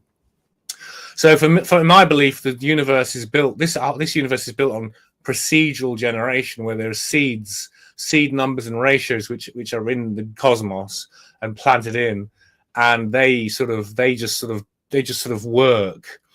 And somehow, we don't know how. I can't explain it. No one can explain it. That's the very interesting thing about this. We don't really know how they interact with our physical world, like the Fibonacci sequence and such, which is observable, and Euler's number, which is the number about which microbes reproduce, but also the number in which sort of urban growth occurs and planetary sort of events follow these ratios. But they're like seeds, which are used in the procedural universe, which are used in video games. They're sort of like core inputs and equations, which will then just spawn the virtual universe. And we live in a universe which is not virtual, but it is in a way. Well, this is what I was going to say. It's kind of like those. It's kind of like a computer game where the algorithms are run just to kind of like develop the different aspects of the universes and galaxies and whatnot that you have in these particular games and stuff like this. So it seems to be run on a similar kind of basis. I guess hence why something like, what do you call it? Simulation theory, perhaps why something like that is quite a popular thing, because it's kind of you can see why it's looked at like that, if you know what I mean. Yeah, exactly. So I was interested in your sort of investigations about football betting. So I wrote a novel, and part of the research I did for writing this novel, I went to the dark web and I looked around the dark web and to check out what's going on there. And there's a lot of scams and a lot of weird stuff. I mean, one of the things you can do in the dark web is you can very easily be involved in illegal activities. I mean, I shouldn't promote them. I'm not promoting them, but I'm just saying kind of things you can do is you can pay it's horrible. You can pay a criminal like £10 or £100. And for that £100, he will illegally obtain £1,000 from someone's credit card that he's hacked, or someone's bank details. And if you give him £100, you will be involved in criminal activity, no doubt about it. I mean, but you will possibly get £1,000. That's the suggestion. These are the kind of things that are on the dark web. I mean, I obviously haven't checked it because I don't want to be involved in illegal activity, but that exists. There's possibilities exist there.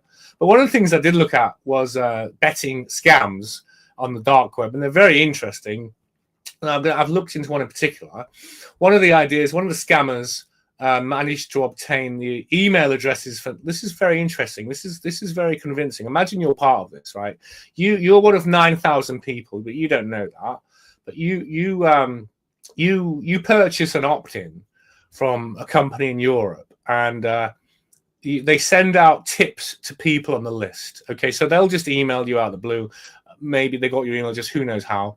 But they will send out tips to people on the list based on giving the results of a chosen football match at both half-time and full-time, which tend to give good odds. So it's always important that the match has to give quite good odds. The thing is, of those 9,000 people, the majority of those results, they'll predict the result. So they'll say, okay, 1-1, 2-2, whatever. The thing is, out of 9,000 people, the majority of those results will be incorrect because they're only guesses. But statistically, one of the groups will receive the correct results of the football match. So can you imagine, like, these 9,000 people, they're sending out a variety of possibilities of what could happen in this football match. Most of them will be wrong, and you'll just, okay, it's just spam. But imagine you get an email saying, okay, a week before the match or whatever, a few days before, and they've predicted the correct result. So statistically, there are 9 possibilities for the match. So let's see. These are the 9 possibilities. Okay, so the 9 possibilities are draw, home, win, draw, draw, draw, home, loss, home, loss, draw, etc. You see what I mean? The possibilities of the match. It'd be a draw, it'd be a home win, it'd be a home loss, etc., etc. There are 9 possibilities actually of those things. Thing is, it's certain that one group made of 1,000, since there are 9,000 people, 1,000 people statistically will receive the correct prediction entirely for free. Okay, so that's just been sent out to them. So 1,000 people have received the correct prediction for a football match. Okay, and then there's the promise of another free prediction next week. So you're hanging on, still free, right? Still free. You haven't put any money on yet because you think this is a scam. Okay, they got the correct result, but it's just luck, right? So they promise another free prediction next week. So 1,000 people, as I said, have just received an email which gave them the correct score and result to what they're told is a fixed football match. I don't think I made that clear actually, but these scammers say football matches are fixed, and we can prove it because we've got the information. We know which way it's going to go. So many of those people are going to be very curious as they await the second free fixed football match result. So if you subdivide 1,000 people into the same 9 groups, so what was it? Draw, home, win, draw, home, loss, home, loss, draw, loss, home, loss, draw, etc. So you subdivided 1,000 people into the same nine groups. So what it is, it's the same 9 permutations of the half-time result and the full-time result, after which 111 people are going to be receiving the correct result for the second week in succession. Do you see where I'm going with this? Yeah. I see what you mean. Yeah. So 111 people now, after they've obtained the email address of 9,000 people, 111 people, because of the statistics, all of the 889 or whatever have dropped out because they know it's a scam. However, there's 111 people who've received the correct prediction for a so-called fixed football match for 2 weeks. Those 111 people are now going to be very interested in your services. Yeah. You know, and now is the time these scammers ask for money. Do you see what I mean? Yeah. And this is what they clean up on the third, when they say, okay, that you've had 2 free correct predictions, and then they say, now we're going to predict the correct, and then this is where you start paying, because you'll think, okay, I'm going to put some money on this. You've lost 90% of your subscribers, but having 12 subscribers left, they've now potentially received 3 correct football match predictions in a row.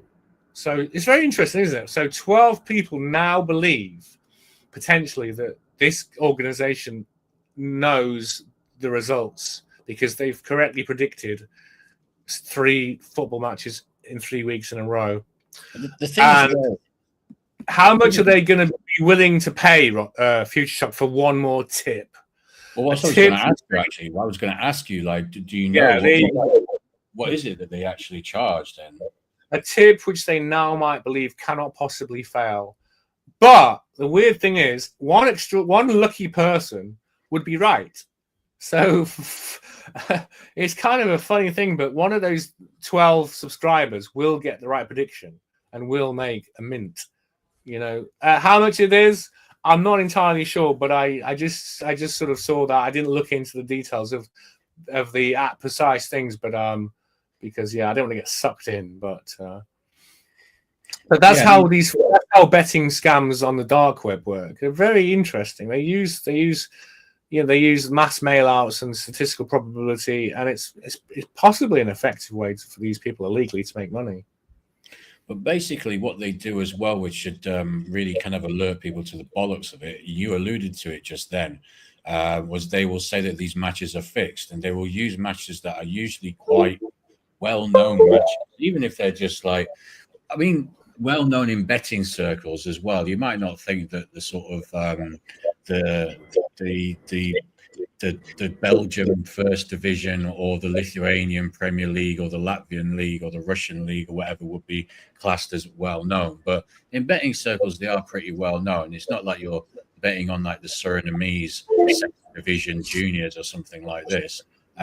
And then they claim that these matches are fixed. Now, kind of like we chatted about backstage, I don't doubt that there are some definite shenanigans that go on at certain levels, especially in sort of like poorer. Well, I always remember Bruce Grobbelaar from Liverpool back in the day. He was done for match fixing, but that seems to have quietened down, doesn't it, in the Premiership? Bruce Grobbelaar, there was Anderlecht as well, very famously paid a referee, I think it was. I can't remember the exact story.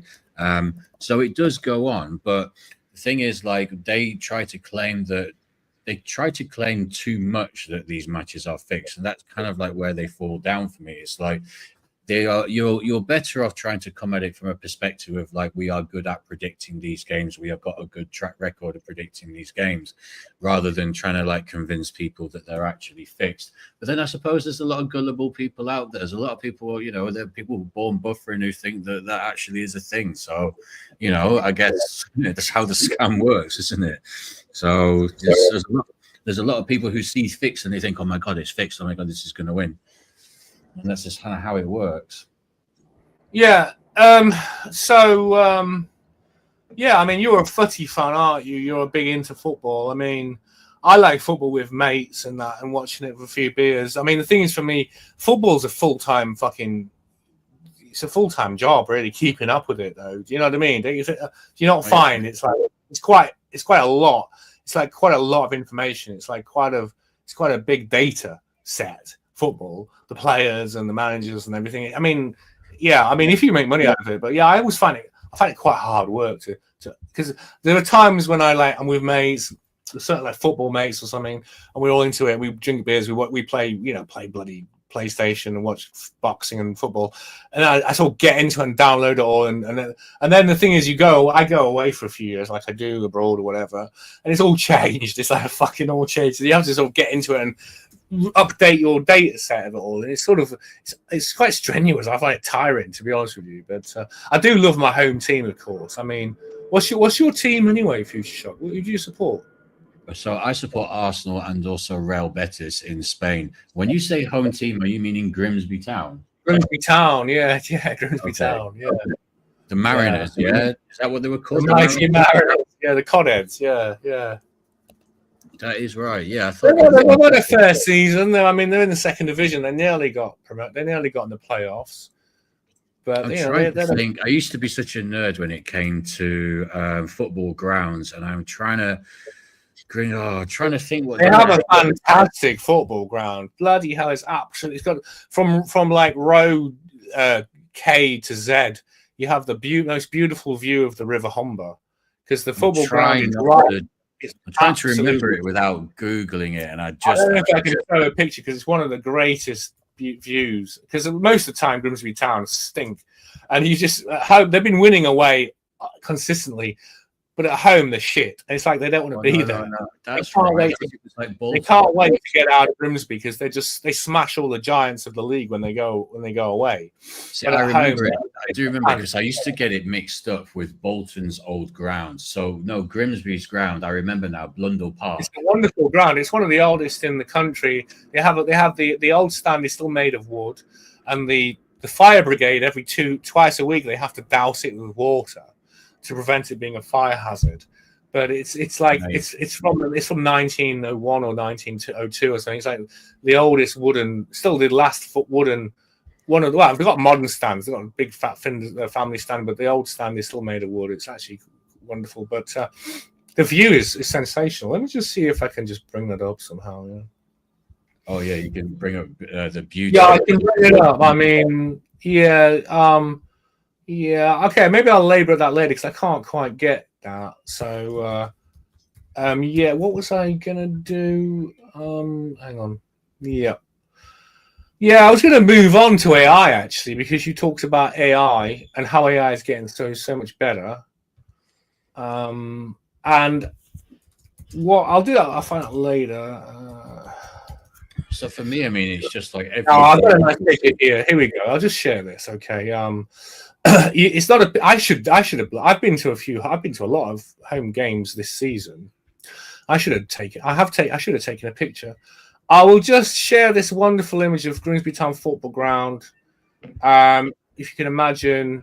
I mean, have you been to Arsenal and such? Have you been to the I've been home to games? Arsenal loads. I usually go to Real Betis over in Seville every April, although I haven't been for a few years since the sort of like Yeah. What is it? What did we call it? The bug times? What were we calling it instead of having to call Oh it? yeah, this fucking thing. Since the Everyone's bug trying. times. Well, yeah, I will definitely go back. No, the thing is, I was going to go back next year, but actually, Betis is renovating their ground, so they're at a temporary different stadium, which is annoying. So I wanted to do a night game. So I haven't done a night game there. I've only ever gone in. Yeah, my mate was always doing Tottenham night games in the Europa League because he could get tickets easily. He always asked me to go, but I was working at the time, and I didn't fancy. It was middle of winter.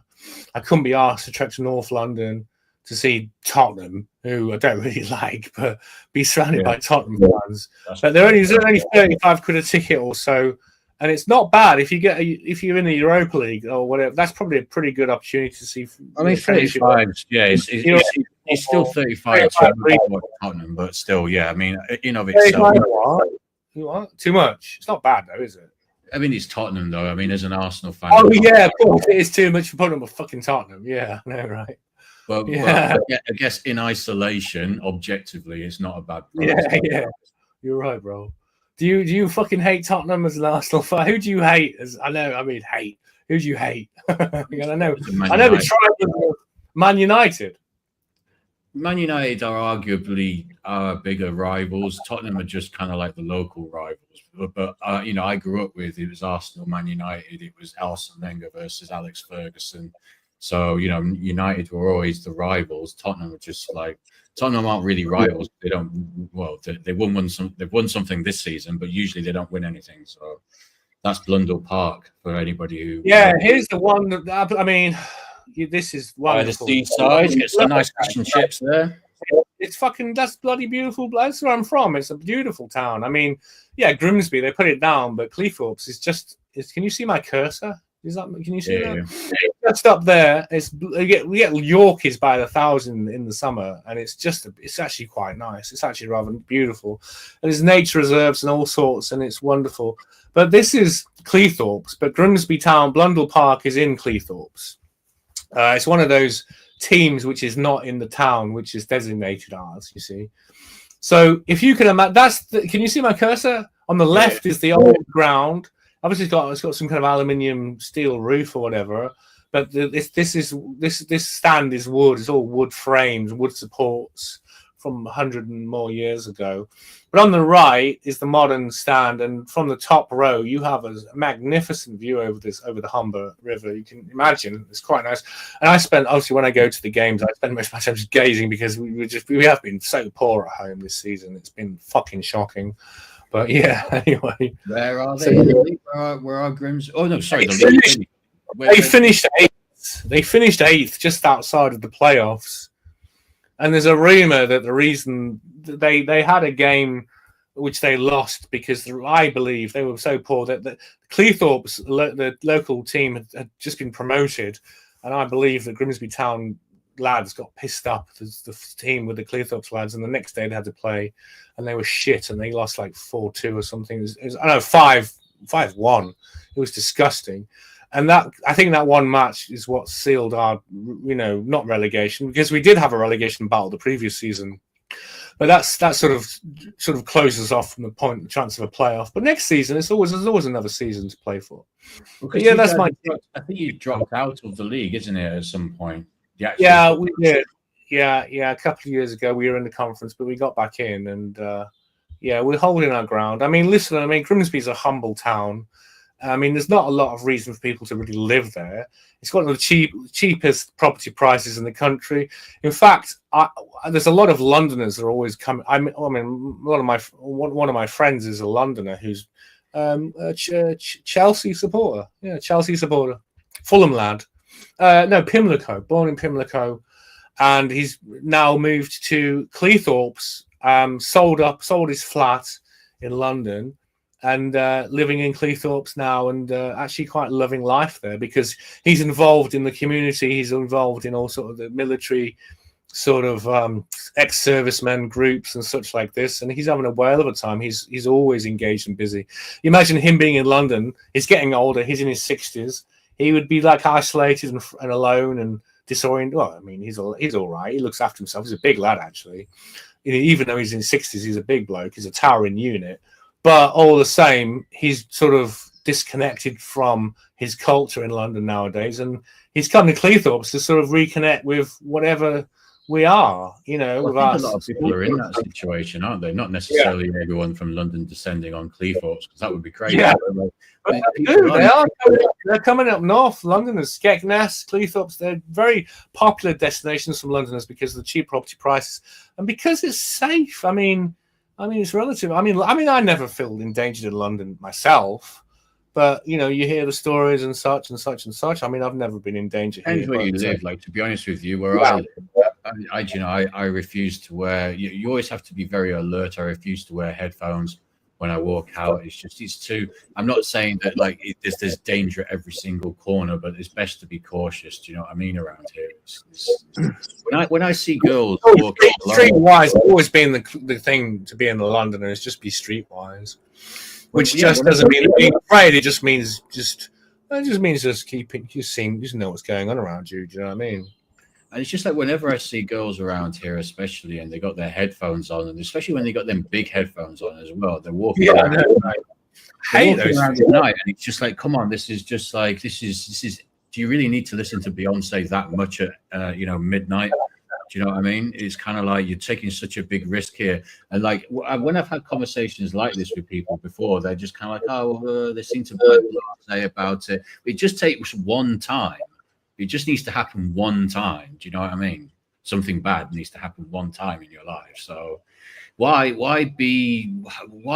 wouldn't walk around blind, would you? Do you know what I mean? So why do you walk around blind? No, you wouldn't willingly choose to walk around blind, Yeah. So I've got this. You were talking about AI earlier and how it's getting so much. I mean, I'm a Christian, and I absolutely love what AI is. There's a YouTuber called PJ Ace. I'll just share his channel to give him some credit, and then I'll share his videos. So can you? Oh God, yeah. I have to click again because this is fucking StreamYard. There we are. So PJ Ace, he's only got 3. This is what amazes me. Future Shock is that there are some amazing AI video creators, but it's still underground. Look at that. He's only got. How long has he been going for, though? That it depends how. Because he's only got 26 videos, which is not too bad. He's got 3,000. Well, look, he joined in 2014, but it's like me. I joined X in 2015, but Twitter, but I didn't do anything because I didn't like Twitter. I hated the idea of Twitter. I just can't be bothered. Because why express yourself in 14 words? Was that what it was or something? I couldn't be bothered. It was all Stephen Fry and all that kind of. Yeah, it used to be so short form, didn't it? I still get pissed off we don't have an edit button, or you have to pay premium plus. I love Elon Musk that he's got X. It's just saved the world. It really has, man. X has become a bastion of free speech. It's so awesome, along with BitChute. So they're two platforms I absolutely thank God Rumble you've saved. Well worth a mention. Rumble, Odyssey, BitChute, and X. They're the last. That's what, because the internet used to be all like that. It was just free speech. It wasn't any one thing against. It wasn't so-called hate, so-called far right. It was just free speech, and that free speech was based on observations of people and research, and that's what it was, and that's all it was. But now you can't do research. You can't observe. You can't notice, as they say. You can't notice the trends and what's happening and who's doing what, because then they start calling you names, and then they try and socially shame you, or even knock on your door at 4 o'clock in the morning, if you know what I mean. Yeah. But anyway, pretty crazy. Yeah. And then the things that are people have been getting knocks on the door at 4 a.m. in the morning for, a few weeks later, our very own beloved Prime Minister says. So, make that make sense. Well, who's knocking on his door? Fucking Ukrainian fucking rent boys. You know what I mean? Yeah, woo! Something's getting knocked anyway. He's getting knocked. His back door's getting knocked down, man. Do you know what I mean? Anyway, listen. It's getting set on fire, that thing. It's a ring of fire, that is. A ring of fire, bro. Yeah. Okay. Right. I'm just going to share this. Trouble here. Well, again, I started into all sorts of dubious double entendres, which are amusing, but a bit saucy. So can you see that? I quite like this. I mean, I'm a Christian, but I'm not too uptight about it, and I've got a sense of humor. But this is quite nice. This is lovely. Let me see if I can play this. There's a few videos of AI bringing Bible stories to life. This is the idea here. Let's play this. Yeah. Hey guys, it's Maria. You won't believe this. An angel literally showed up and said, "I'm gonna have a baby from God." Like, what? Okay, I told Joseph. He froze for like 5 minutes, then asked if I was sure. I said, absolutely. He's been pacing in the backyard ever since. So we're heading to Bethlehem. 9 months pregnant, on a donkey. This is not how I pictured today going. Okay, I'm about to give birth. There's a cow snoring, no bed, and it smells like donkey. 5 stars for privacy, 0 for comfort. Hey guys, he's here. Born right here in this cozy barn. We're tired, but our hearts are full. Okay, not even 24 hours old, and he's already getting gifts. Baby's first collab? We'll unbox later. Love you guys, care. Don't forget to like and pray. Yo, it's Jonah. So God literally told me to go to Nineveh, and I said, nope, booked a ship to Tarshish instead. Let's see how that works out. I guess the idea is that these are sort of Twitter, imagine Bible stories being part of social media. That's the sort of suggestion here. So I'll just carry on. All right, guys, got my ticket to Tarshish. Cheaper than therapy. Just got to stay under God's radar for a bit. Okay, not gonna lie, I think the radar picked me up. Wind's crazy, ship's shaking, and I'm starting to think God's not thrilled about this trip. Okay, guys, quick update. I'm the reason for the storm. They voted, I lost, and apparently the solution is... All right, not dead. Just got swallowed by something. Smells like a wet camel in here. Okay, yeah, I deserve this. I ran, I got swallowed, and now... Hey guys, it's Maria. You won't believe this. Fuck. Sorry, bro. Fucking click my. Hey guys, it's Maria. You won't believe this. An angel. Let's see how that works out. God's radar for a bit. Okay, not gonna lie, I think the radar picked me up. Wind's crazy, ship's shaking, and I'm starting to think God's not thrilled about this trip. Okay, guys, quick update. I'm the reason for the storm. They voted, I lost, and apparently the solution is... All right, not dead. Just got swallowed by something. Smells like a wet camel in here. Okay, yeah, I deserve this. I ran, I got swallowed, and now I'm literally sitting in fish guts. God, I know you're watching. I'm listening now. I just got puked out by a fish the size of a house, and I'm covered in stuff I can't even describe. But hey, fresh air. So yeah, learn my lesson. Don't run from God. Like, comment, pray, and I'll see you in Nineveh. Hey guys, it's Maria. Like, comment, and pray. But that's AI, bro. That's incredible. It's like that's real. It's like that could be a real person. Do you know what I mean? Have you seen the one? There's another one that was about. There's a guy who's doing interviews with Vikings. I was trying to find it whilst you were playing it, but I can't seem to find it. Maybe next time. Well, I've got a few more of them because I love them. I've looked at the whole series of what he's made. You can find that if you want, and I'll play another one. There's quite a lot of them. There's a lovely one here. I'll just open this one. This is PJ Ace. But I mean, one thing I will say, I mean, look at this. Look, I mean, okay, you can't look at it because I flipping shared it. I mean, look at the sophistication of those videos, but look how many views and comments they've got. There's very few. So it's like even our podcast, Future Shock, even though we have a very modest audience, that is no indication of the quality of what we're producing. Of course. Do you see what I'm saying? So everything starts with small seeds. But look at this. It's got 91 thumbs up, right? 5 comments. But yet this is like this is an amazing production. In fact, I think this is one of the most wonderful things I've seen in a long time. I'll stop yapping. I'll just play this through. If you know your biblical Old Testament prophets, this will make sense to you, and you might laugh and chuckle. And that's what God wants us to do, right? And have a good time. So let's play this. We responsibly have a good time. Okay, shall I say that? Right. Hey, everyone. Daniel here. So, the king signed a law banning prayer for 30 days. Obviously, I prayed. Let's see how that goes. All right, guys, it's official. They're throwing me into the lion's den. I'll film what I can, Dre, and if I survive, this is gonna blow up. All right, welcome to my crib. That one's asleep. That one's just staring at me. Honestly, they're kind of chill, but I'm whispering because I really don't want to wake the angry one. Morning, folks. Still here, and they are too. That one's been staring at me since sunset. Starting to think they like me. All right, made it out. Thank God, literally. If you watch till the end, comment what you think, and hey, maybe I come back if y'all want part 2. Hey, everyone. Daniel here. So, okay, I'm going to go through a couple more. I think they're just charming. So, bear with me.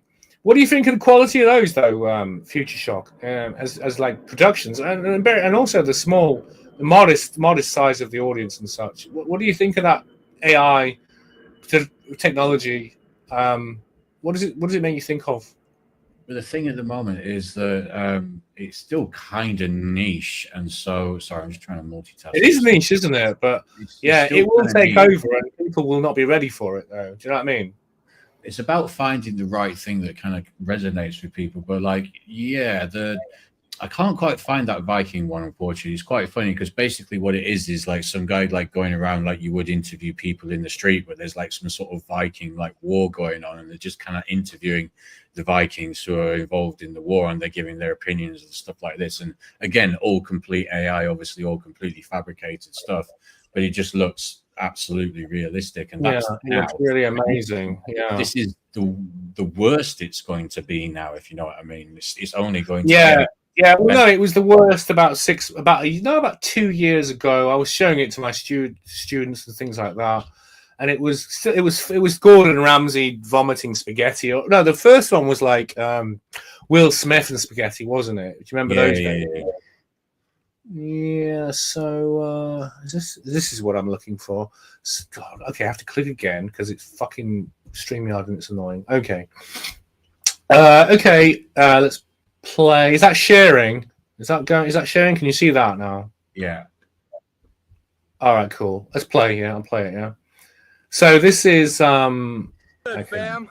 Your boy David here, about to yeet this little stone at Goliath and see what happens. Oh, okay. Yeah, it doesn't work. Just try again. Okay, let's just do this again. Hang on.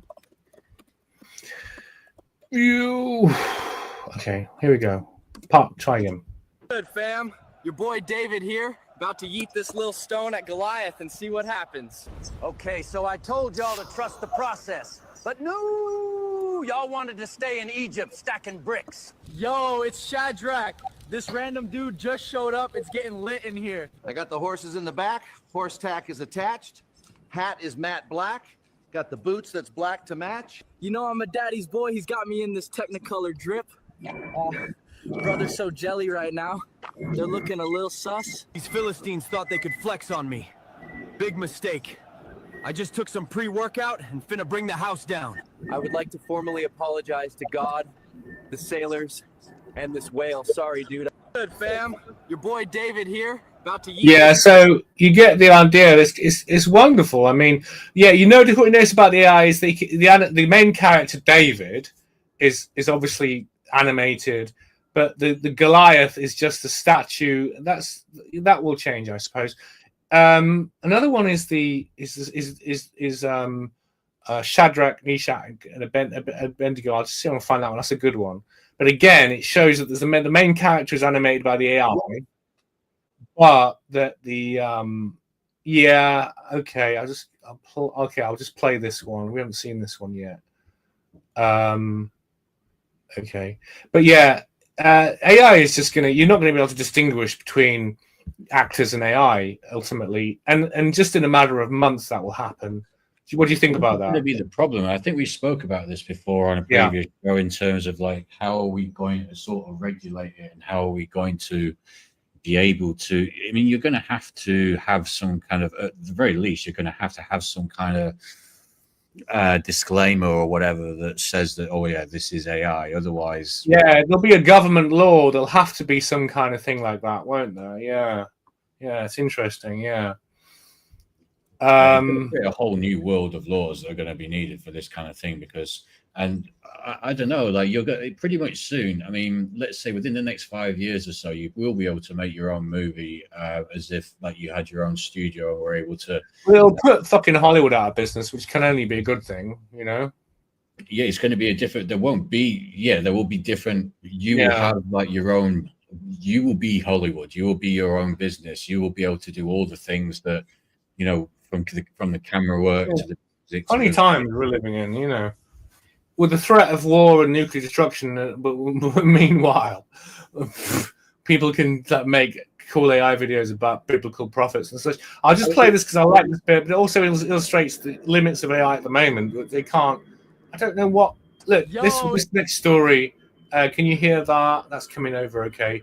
But that's the angel of the Lord that protected Shadrach, Meshach, and Abednego from the fire. They were sent to the fire. But again, it's just a still figure behind them that's not animated. And that's interesting that so far the AI can only animate sort of principal characters or something. I don't know what the limits are, but It's Shadrach.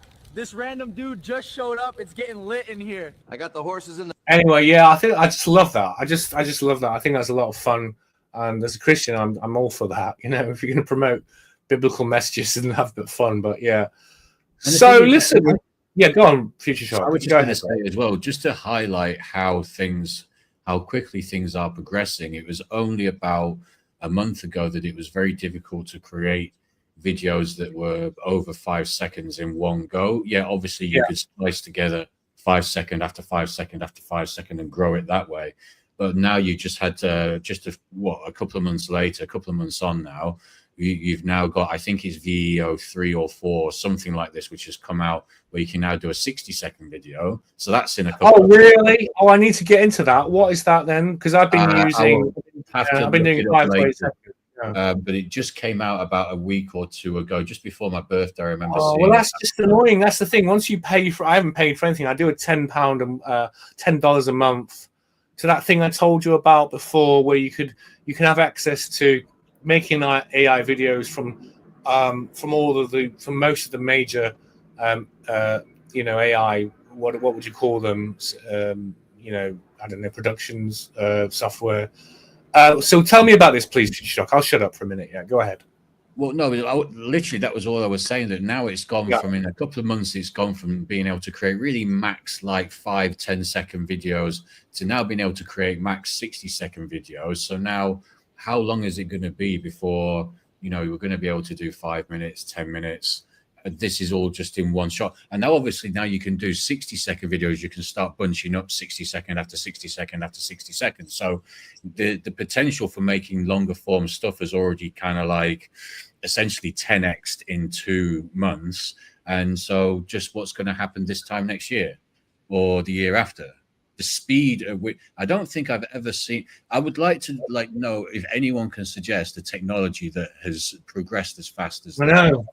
Yeah, it's amazing. It really is incredible. What is this? Because I need to. I mean, the thing is, I say I need to subscribe to this, but I won't put a yearly subscription in because I know that the whole thing it'd be a waste of money because in a few weeks or literally weeks, I'll be able to access. So what is that service particularly? What's it called? I think what's the Kling website? can do it. I think VO. Oh, really? Because I'm using Kling too, yeah. And I haven't VO yet got does that. it. Oh, wow. Yeah, so OpenAI's new video from text model can produce 60-second videos. How much is it? Because I don't know at the top of my head to look into that. Yeah, just have a little. When we're off air, obviously in your own time, just have a little Google search and stuff and see. And we could get into that and start producing intro videos and stuff. I think that's what I'd like to do, really. Oh yeah, like, definitely for that. Intro videos and such and things, Because like I said before, one of the things that I quite like to do is to set music to sort of moving images and stuff like this in terms of like my music production as well. It's something I seem to be quite decent at, but I've been kind of limited by the fact that you can only do 5 seconds, 10 seconds. But now we're looking at within the next sort of, let's say 6 to 10 months or so, being able to make like sort of basically full-length videos for, let's say you've got a track that's 4 minutes long. But ultimately, the government has to be involved. Something's going to happen where they somehow tax it or they somehow limit it, because Hollywood is going to be decimated by this, Yeah, exactly. There's going to be so many. So I've got another one. I mean, you're not all Christians or whatever. I mean, I accept that, and that's fine. Well, I mean, obviously you should be, but believe in Jesus and be saved, but etc. That's anyway. Never mind. We'll move on, because this is something like more secular.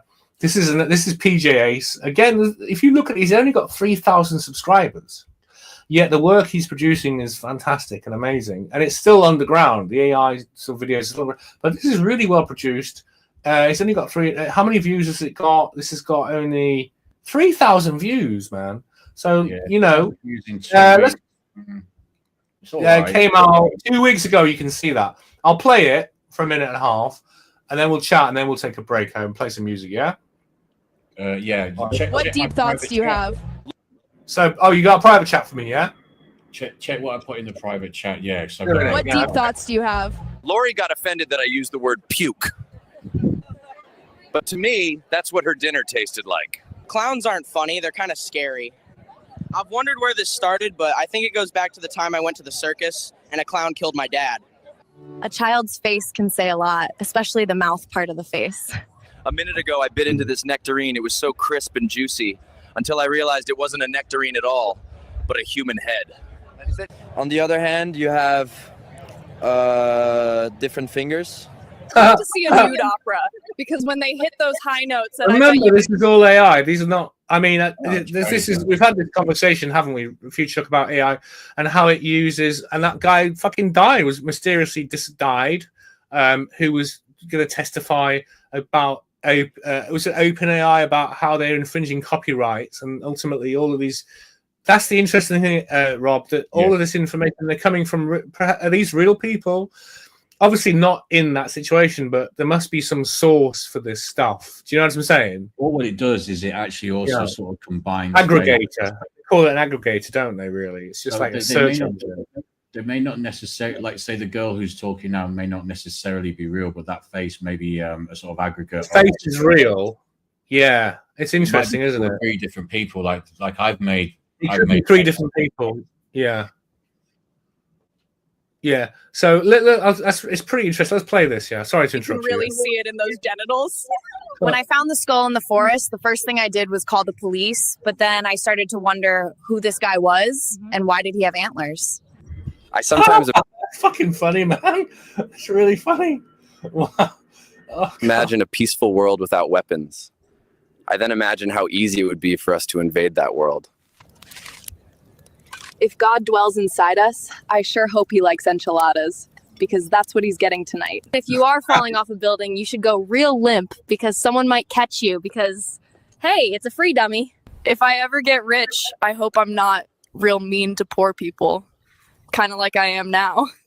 When I pass away, I want to go peacefully in my sleep like my grandfather, not screaming and yelling like the passengers in his car.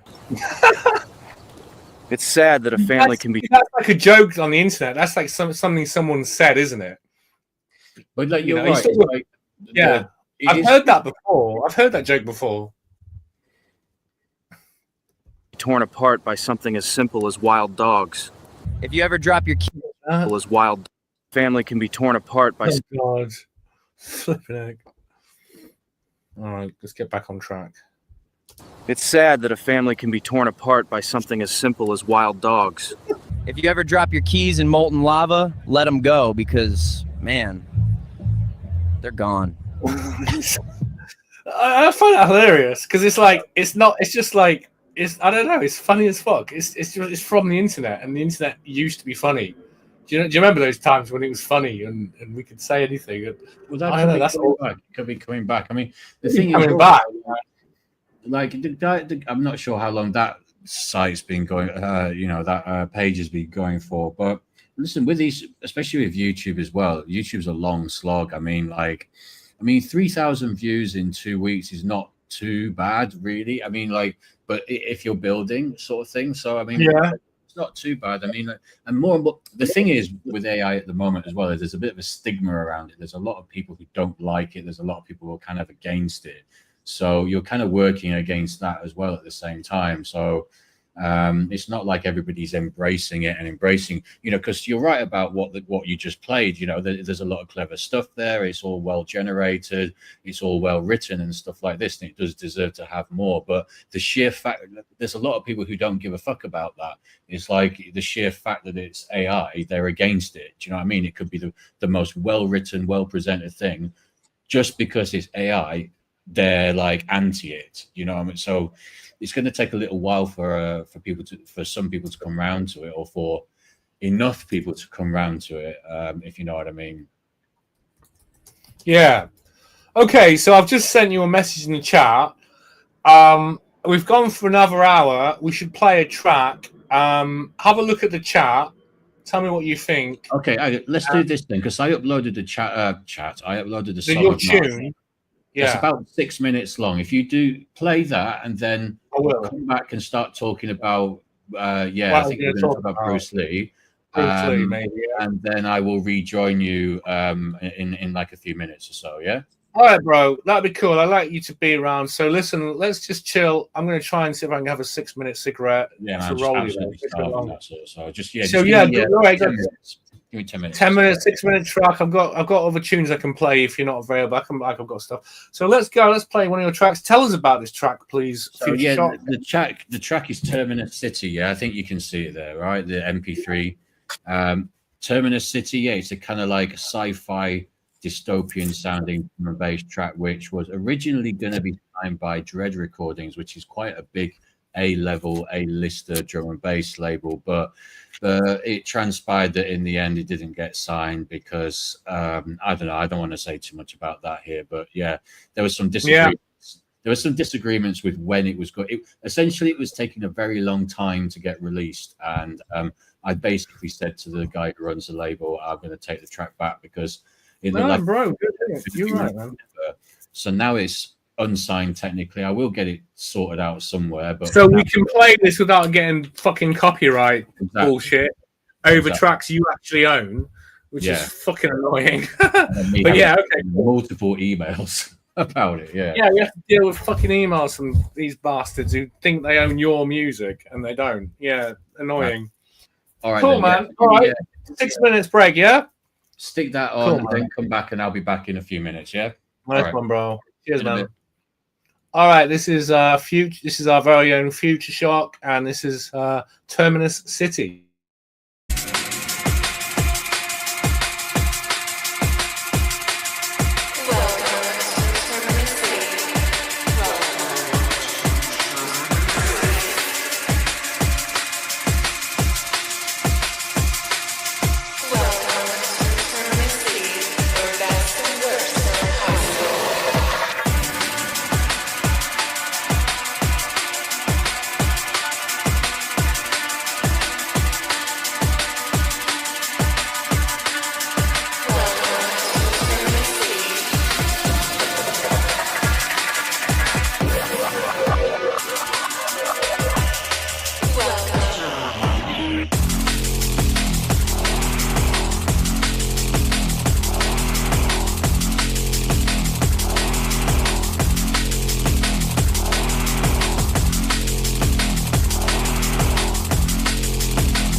Okay, that was Terminus City by our very own Future Shock. I like that tune, and I like the title Terminus City. That is very sort of cyberpunk, very suggestive, very, very kick-ass tune. Great samples, great tune. Absolutely fantastic work from our very own Future Shock here. So I want to talk, move on a little bit and talk about my old forum. I used to have a forum before it got like regrettably shut down, as things tended to do very recently. Like when you speak too much truth, you get shut down. But I had some interesting sort of threads on there and some interesting contributions. And I got into a thing about Bruce Lee, and I started to research because I was always a bit of a fan of Bruce Lee. I think everyone is. But the story of Bruce Lee's death, it never sat right with me. And I thought there's something going on there. So I looked into it and I sort of joined a few dots and I sort of made my own sort of deductions about what I think's happened. I mean, there's theories that Bruce Lee was murdered and nobody quite knows how and why and what the reasons were. And I sort of looked into it. So I recall I saved my old forum before it disappeared forever. It was True Spoon's 4D Paul. And it was pretty cool, man. We used to talk about all sorts of stuff. Joanna, you can see here, I don't know if you can see actually, but Adrenochrome, the law of assumption. I don't know who someone contributed that. I don't quite know what we can actually, because I saved the website, we can look into that. But very interesting. But we're going to focus on the Bruce Lee thing. Obviously, Adrenochrome, that's something I know about and I've talked about before. The Titanic switch theory is quite an interesting one. That was an interesting discussion. But yeah, the Bruce Lee thing is pretty interesting. I can actually interact with my old forum, which is saved as a website, and I can actually go over it and look into it. Was Bruce Lee murdered? And here's my sort of theory. So I'd been watching, I'd sort of did a Bruce Lee bender. I just went into just getting to the bottom of Bruce Lee and his work and what it's all about. And, you know, him as a person. He smoked a lot of weed, apparently. That was one thing Bruce Lee liked. Like, you know, so he's a good lad. We know he's on the right side because he smoked weed. Honestly, I mean, I'm not being facetious. But I mean, yeah, okay, I'm not promoting drugs either. But I don't know. I don't think you can be possibly evil and uptight if you're high and on weed, because it's like a Bill Hicks thing, isn't it? It's like, you know, like they say weed makes you a criminal. I mean, like, how can you do anything when you're on weed? No, I just want to eat pizza and chill out. I don't want to stab anyone or hurt anyone. But then there's also the association with weed causing schizophrenia and stuff. But on the contrary, I've found in my experience that schizophrenics often use weed to sort of alleviate their symptoms, actually. So it's the contrary. It's like not a causative thing, but it's rather therapeutic. Weed has been used as therapeutic for people who have schizophrenia and such. So as usual, the media deliberately misinterpret and, you know, massage and, you know, fiddle with the facts, which is what they want to do. So I'd watched, that was a particular weekend. This was back in 2017. So I spent a weekend watching Bruce Lee movies. The movies produced in his life. And of course, one was produced posthumously 6 years after his death. The main movies were Way of the Dragon, The Big Boss, Fist of Fury, Enter the Dragon, and Game of Death. Game of Death was the one that was produced posthumously, which is at least the title is very suggestive. Game of Death, and Bruce Lee, of course, was dead at this point. Enter the Dragon was, this might be common knowledge to some of you, Enter the Dragon was his only Hollywood film, the movie which made him a household star and a household name. Actually, he died before it was even released, which is absolutely insane. Can you imagine? His big Hollywood movie, and he died before it was even released in strange circumstances. Where things get strange is that these were precisely the same circumstances which happened to his son Brandon Lee, who died in a strange accident during the filming of The Crow, which I'm sure some of you know about. Bruce Lee's death was apparently explained by a sedative drug reacting with a muscle relaxant Lee had been taking in 1968 for a crushed disc. And yeah, I know. I mean, muscle relaxants can be addictive and such. But I mean, obviously, Bruce Lee in his position with his sort of arduous physical regime and everything, you can well imagine that he might need, despite him being Bruce Lee, he was on sort of muscle relaxant, sort of, potentially sort of somewhat happy pills as well. But anyway, listen, let's not get too facetious. There's more to this story. Something strange and sinister is at work. For instance, after his death, the film Game of Death, which was released, it promoted, if you've seen the film Game of Death, it's amazing. It uses footage of Bruce Lee from an unfinished film, which I think was called Game of Death, which was intended to be game. Am I right about that? Yeah, I think I'm right about that. Which is also so anyway, yeah, it was also used as the sort of idea behind a video game, an arcade game, where you climb, you have to defeat bosses on various levels. One of the earliest, what was that? I wish Rob was here. Future was here. He'd be able to tell us what it was called. Where you could, you'd go through the levels and fight the bad guys, and then you'd ascend the staircase until you got to the top. And this is sort of based on the idea of Game of Death, which is what the plan was for Game of Death. So the idea is in Game of Death that Bruce Lee had become such a star. This is actually the movie. It's a conspiracy theory. The movie promotes a conspiracy theory about Bruce Lee's death, and it seems to echo the truth, which is really uncanny. So the idea was that Bruce Lee had become a star, but he'd been asked to sign up with a sinister organization known as the Syndicate, which suggests the Illuminati to me anyway, right? So the principal representative of the Syndicate is Dean Jagger. Dean Jagger, he's the actor who played the kind of bald Aleister Crowley lookalike who played Chad Harmon in the Brotherhood of the Bell. So if any of you are out there into Freemasonry, well, not into Freemasonry, but into exposing and investigating Freemasonry and secret societies, the film Brotherhood of the Bell is an amazing film that you have to watch. So in a sense, he's playing the exact same role in the film. Dean Jagger is playing the same kind of character, the Aleister Crowley kind of Freemason Illuminati character he played in Brotherhood of the Bell, and he's the guy who asks Bruce Lee to join the Syndicate.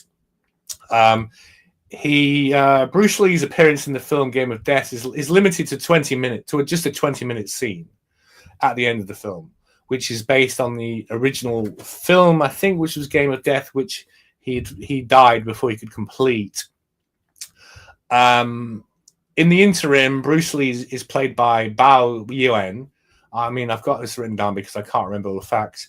Bao Yuan, who is like the fake Bruce Lee, he's often cast in shadow, wears dark glasses, so it's not obvious he's not Bruce Lee. And he wears a motorcycle helmet to hide his lack of resemblance to Bruce Lee. The plot of the film is that Bruce Lee, Bao Yuan, I hope I'm pronouncing that correctly, I'm probably not. Bruce Bao Yuan, he refuses to join the Syndicate. And for this reason, after failing to be intimidated by the henchmen, plans are made to murder him while filming his new movie, which is exactly what happened to Bruce Lee. He died, murdered, whatever your theory, what my theory is, he was murdered during the filming of the game. It's so uncanny. It's absolutely weird. The second strange coincidence here is, well, there's many, but the method of the attempted assassination in the film Game of Death mirrors the actual circumstance of Brandon Lee's death, namely of being killed by a live bullet during a stunt involving being shot at point blank range. It's so insane. It's just beyond. I mean, listen. Listen. That's on a postcard. Why and how? But I mean, for me, it's like this film predicted Brandon Lee's death. It's bizarre. Whether the film Game of Death was attempting to explain the truth of Lee's death cannot be ascertained. But the use of the actual footage of Bruce Lee, Bruce Lee's own funeral is actually filmed, which I don't know. I mean, that's incredible. It was Bruce Lee's real funeral, which was used in the film to show that the Bruce Lee character had sort of gone underground and was still alive, but it was a fake funeral so he could escape from the syndicate. He uses this as a ruse to escape and track down the syndicate. It gives a very strange feeling that there's more to this story than meets the eye. And what happened to his son Brendan? Is it possible? Here's my sort of question: is it possible that Bruce Lee and possibly Brandon Lee were both murdered? Yeah, on the verge of superstardom for refusing to sign a deal with the Illuminati. So that's it, isn't it? That's the core, that Bruce Lee didn't sell out or somehow refused to, go to the next level with the Illuminati to be made a Hollywood star. And for that, he was killed. And yeah, I mean, I got some response from I've got a friend there who responded on my forum. The original Game of Death, which Lee worked on while alive, was different to the one eventually released. The Game of Death was supposed to be, I think, original story had nothing to do with the murder of a kung fu star, but was about ascending to the top floor of a Korean temple after beating different foes. Are you back, Future Shock? Are you there? I am. Yeah. This is. I wonder what that video game was called, where you fight. It was a 1980s video game. And you fight the baddies going left, and you climb the stairs, and then you turn right, and I really want to know I wish someone would tell me what that game was called. Kung Fu Master. It was Kung Fu Master. It was Kung Fu Master. Okay.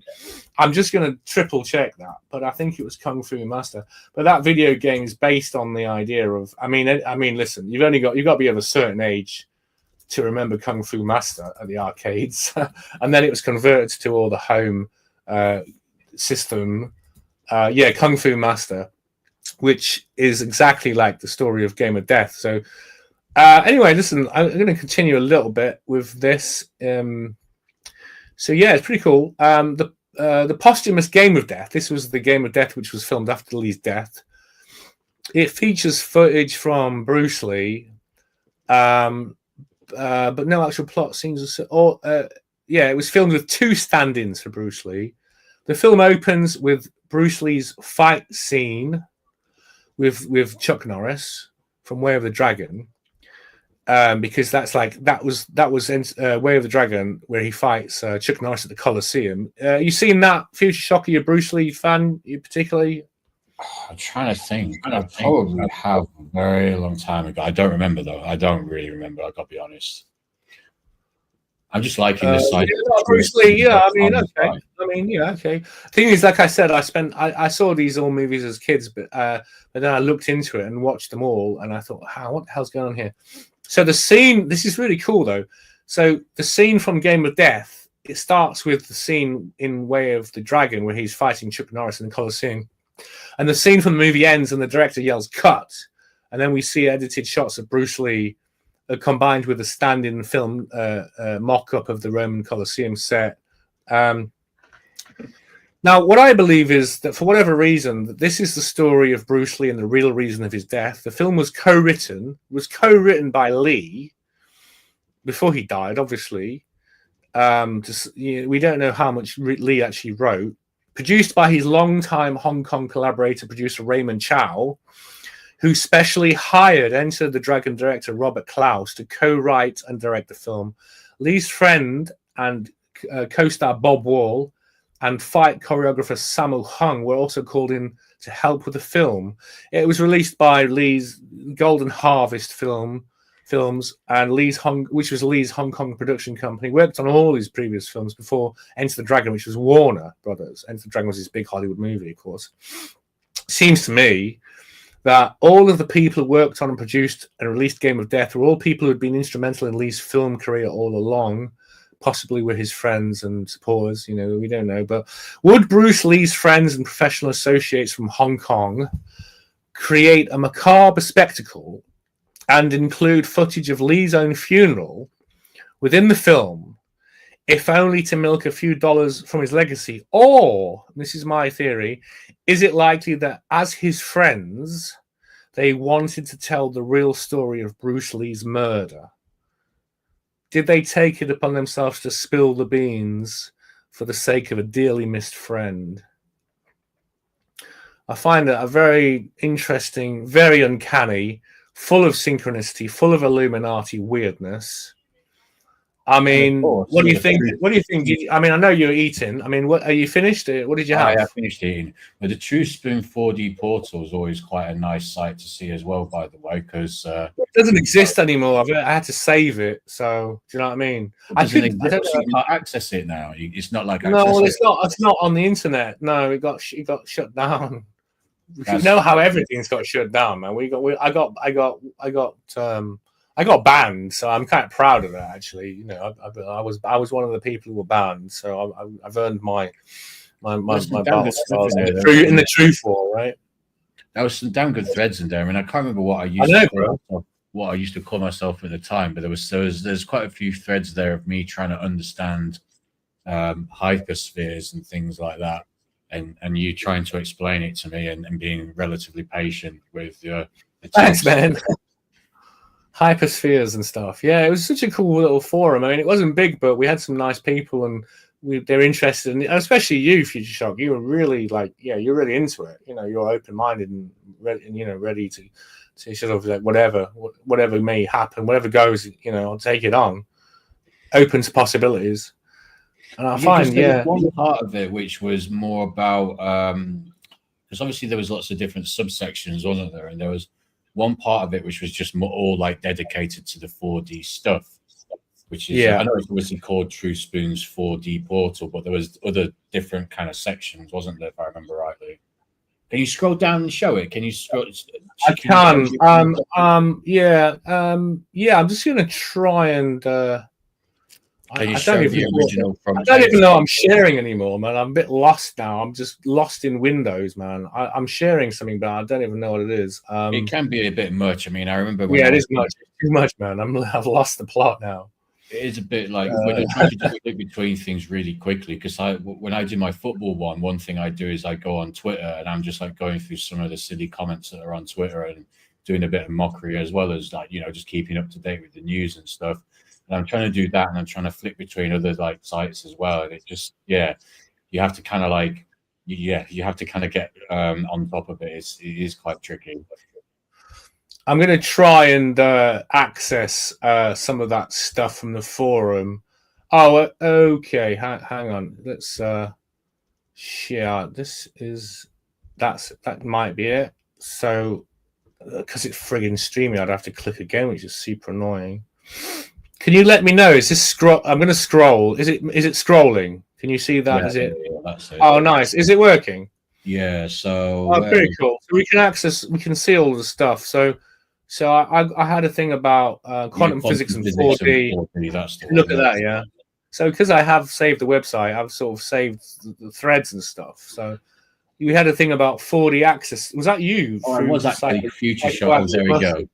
So I haven't really changed the originality of my name too much since then. Oh yeah, there you are. Yeah. So I posted this thing about Joe Rogan about the mushrooms. Yeah. So this is. I could actually play that. Oh yeah, you sent the link to me. Yeah.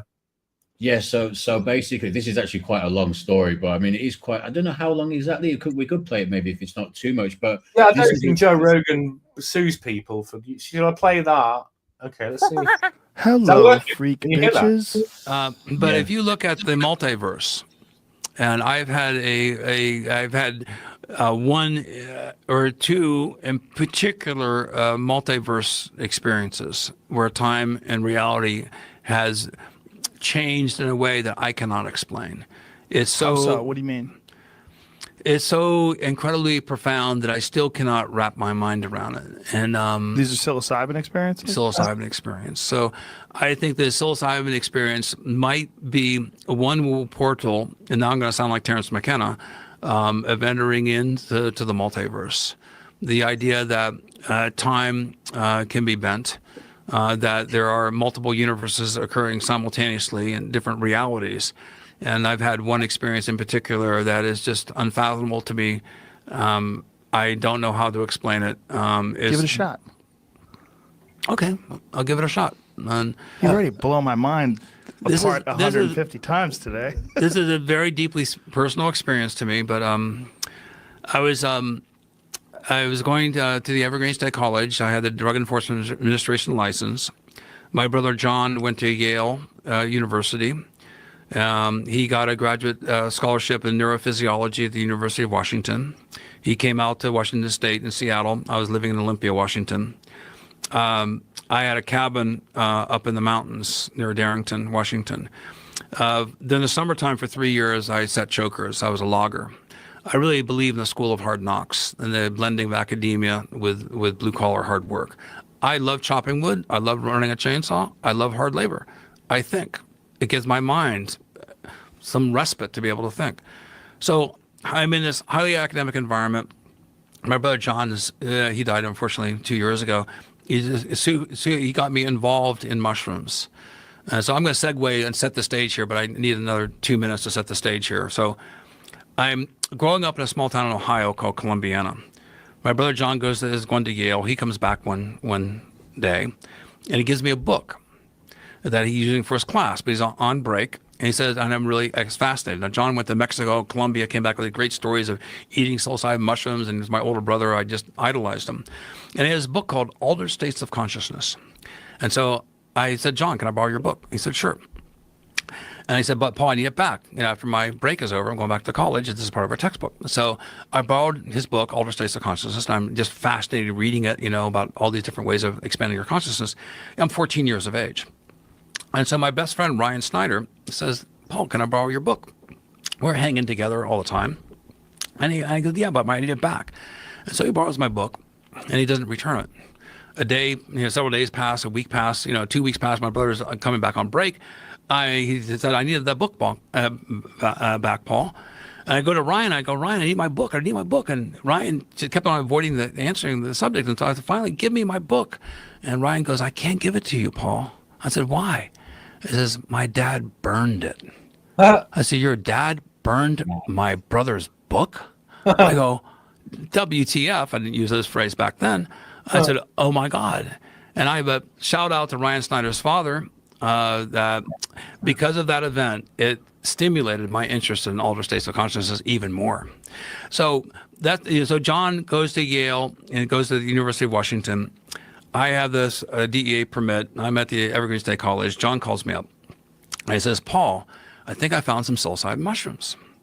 John said, you're really smart. You've been collecting Psilocybe cubensis in Colombia and Mexico, but they're much more complicated up here. And I said, let me ask you a few questions. I said, okay, John, do you take a spore print? And he goes, yes. And I go, is the spores purple-brown? And he goes, yes, they are purple-brown. I go, good. Okay. John, does it have a separable gelatinous pellicle?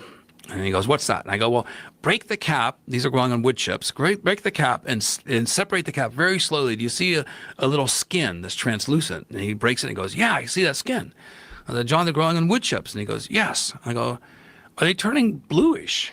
He goes, yes, they're staying really bright blue. I go, wow.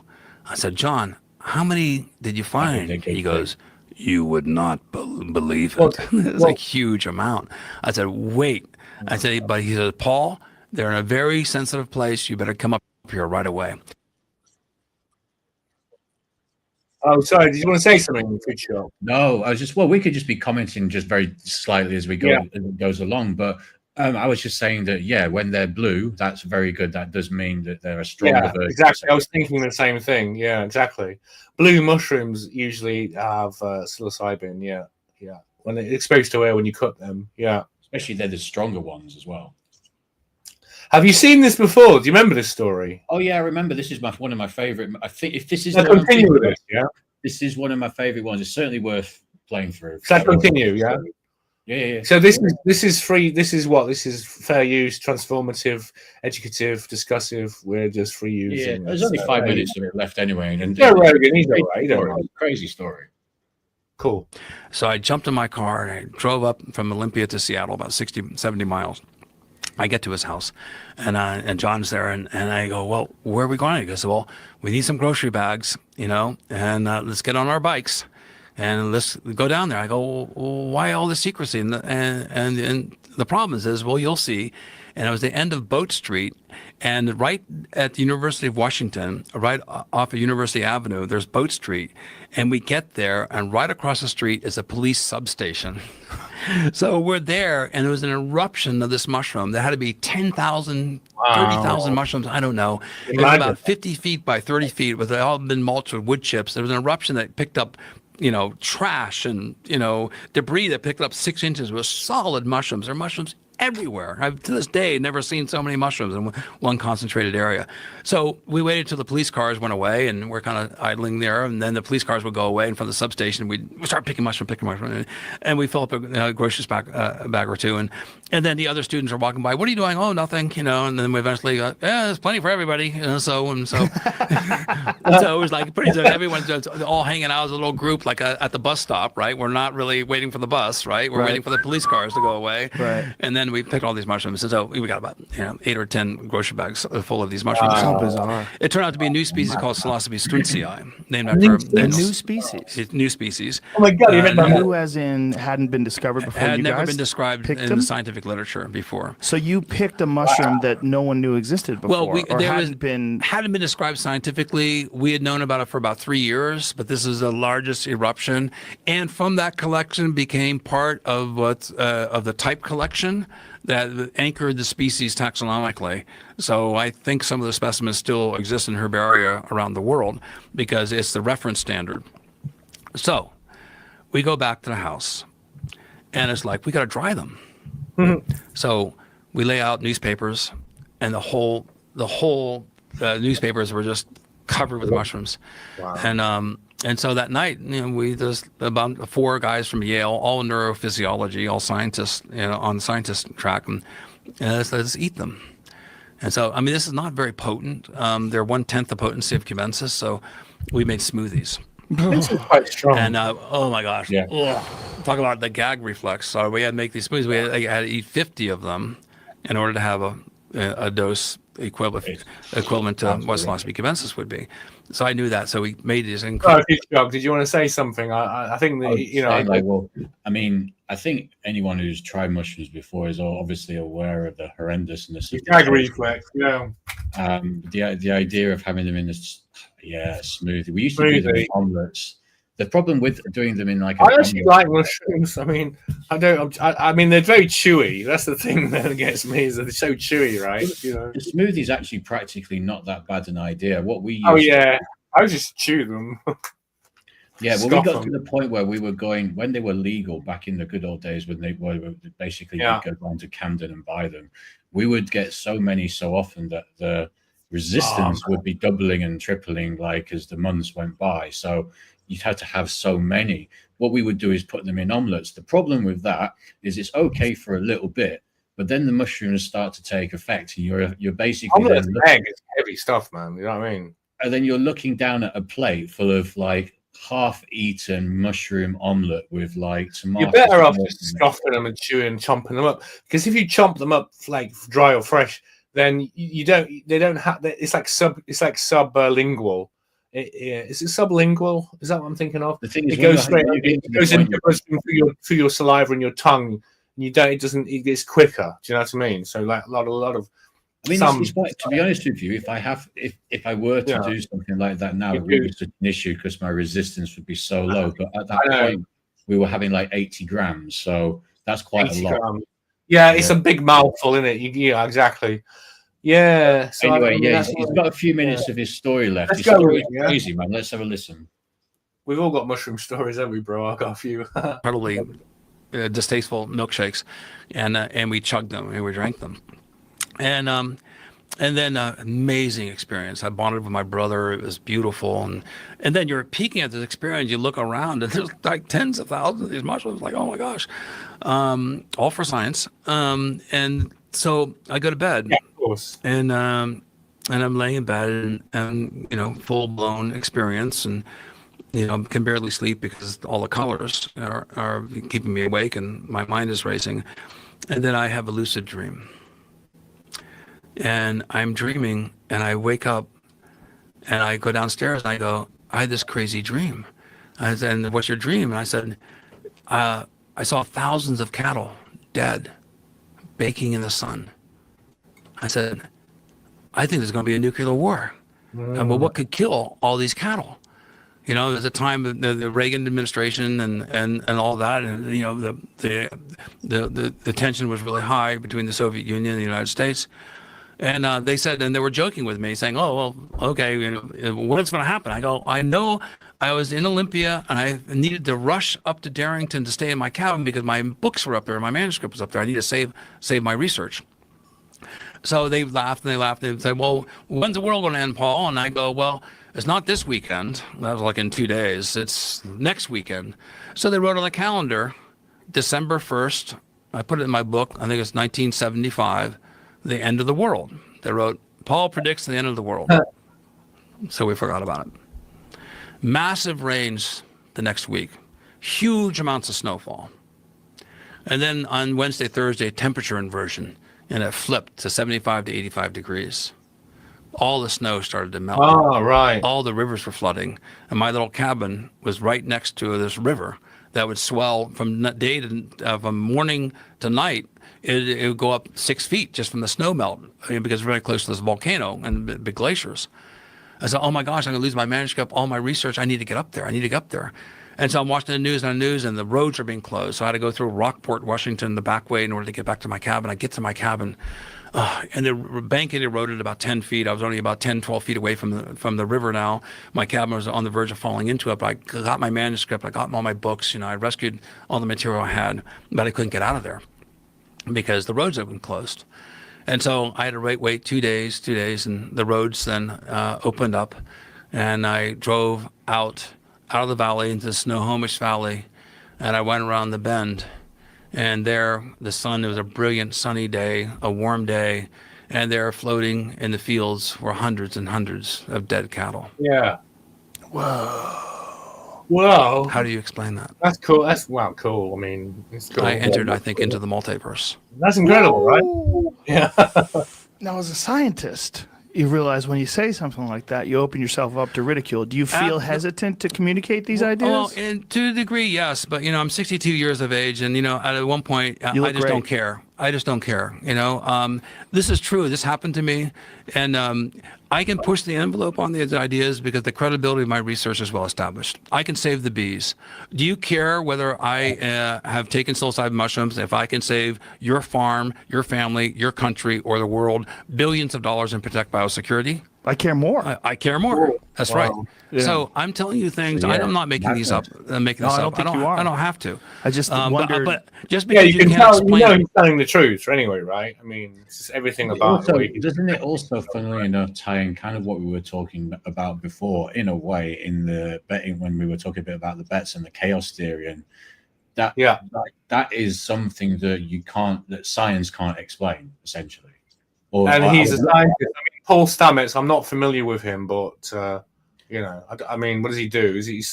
I'm not sure if he's technically. Is he a scientist? He's a mycologist, I think. Okay. Oh, okay. So, yeah. So that's obviously like a mushroom expert kind of thing. I've seen any stuff. Yeah. So for research, as he said, he's all over. He's a big guy, man. He's all over the internet. I'll play the rest of that. Is there a bit more? I'll play a bit, and then I'm just doing a bit. Basically, that's it. That's the story. Basically. Oh, is that it? The rest is just. It's just a crazy story that he had that premonition, essentially. Cool. Yeah. I mean, American mycologist. Yeah. Excuse me. I was just going to say, like, I mean, I suppose a very scientific person. He's got books. He got books. He's got books, guy. He's got books. He's a fun guy. He's a fun guy to be with. No doubt. No doubt. Fun guy. He's a big fungus guy. He's got loads of flipping books. He's been. Oh my god, he's got loads of mushroom books. I should share this. I'll actually share what I'm looking at about Paul Stamets. Yeah, people should look up. If they don't know about Paul Stamets, they should definitely look up this guy because he's got about 3 or 4 interviews on Rogan's show, obviously on many other shows as well. Just put him into YouTube and watch his interviews. He's fascinating. Oh, yeah, that's a cool story, man. So that was the forum, man. We did we talked about 4D stuff, which is what I'm into, the fourth dimension. So there's the super void. I forgot about that. No one's talking about the super void.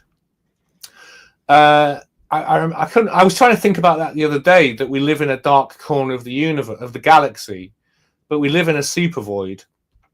I was saying like our backwardsness and lack of wisdom as a species, our lack of real This is what you were saying, Future Shock, because you were getting last week. You were on about extraterrestrial civilization. How come we haven't contacted aliens? Well, some people think we have or whatever. And you were saying about the universe. What do you remember that sort of? We had a conversation, I think, about the Fermi paradox, didn't we? Where it was kind of like, well, where are the aliens? Well, I mean, they're probably where are the aliens? Yeah, where are they? But there is quite a lot of space still to explore, so I don't think we can really kind of go, well, there's no aliens because we ain't seen them yet. I don't think it's. But listen, this is what I discovered. I don't even know if that website's still going. Our Milky Way galaxy lies. Well, our Milky Way galaxy lies inside the universe's largest super void. I'll just go into a bit more. I don't remember what I wrote. I do remember the super void though. At the largest scales, our Milky Way galaxy is in the middle of nowhere. Ever since what's this? We don't occupy a central point in the universe. 2013, a study showed that we may be further out in the boondocks than we imagined. A new study confirms it. We live in a void in the filamental structure of the universe, a void that is bigger than we thought. In 2013, a study by the University of Wisconsin-Madison astronomer Amy Barger and her student Ryan Keenan showed that our Milky Way galaxy is situated in a large void in the cosmic structure. The void contains far fewer galaxies, stars, and planets than we thought. Now, a new study from Ben Hoschait confirms it. At the same time, eases some of the tension between different blah blah blah. The void has a name. It's called KBC void. This is named after Keenan Barger and the University of Hawaii Lennox Cowie, KBC void. It has a radius of 1 billion light years. The KBC void is 7 times larger than the average void. It's the largest void we know of. What do you make of that, Future Shock? We live in a super void. Our galaxy in a super void. With the things like the James Webb Telescope, are we not can't these things be debunked? I don't understand. Like, what's he trying to say? Sorry, that we're living in a void that's sort of very relatively sparse of galaxies. Is that? Yes, that's exactly what they're saying. Yes, I know what we were. I know we were saying the other day that Earth itself. Well, not only that, but we live in the western. In fact, I think what was it? You're Douglas Adams fan. Did he not say that the Earth is situated in the unfashionable western spiral arm of the Milky Way? And where you look at where we are in this galaxy, in the Milky Way, we are in the backwards part of the Milky Way galaxy where there's just no fun. It's like we live in the shitty suburbs of the bustling city in the center of the galaxy, and all the action is happening without us. You know what I mean? Yeah, I think if you see those pictures, and not only that, but we live in a void in that galaxy. We're in a void within that, with few stars and galaxies around us. If you see those photos where Earth's location is in the Milky Way, I think that kind of basically backs up what they're saying. Because, I can't. Yeah. If you can maybe let me see if I can share this. I'm doing it too. You share something. I'm trying to find the Earth's position in the galaxy, but it's like what's the unfashionable western spiral arm of the Milky Way or something, as Douglas Adams put it. What's it doing? Mad shit now. Hang on. Where's that? Is that you or me? That's what's you. What? Oh, am I sharing this?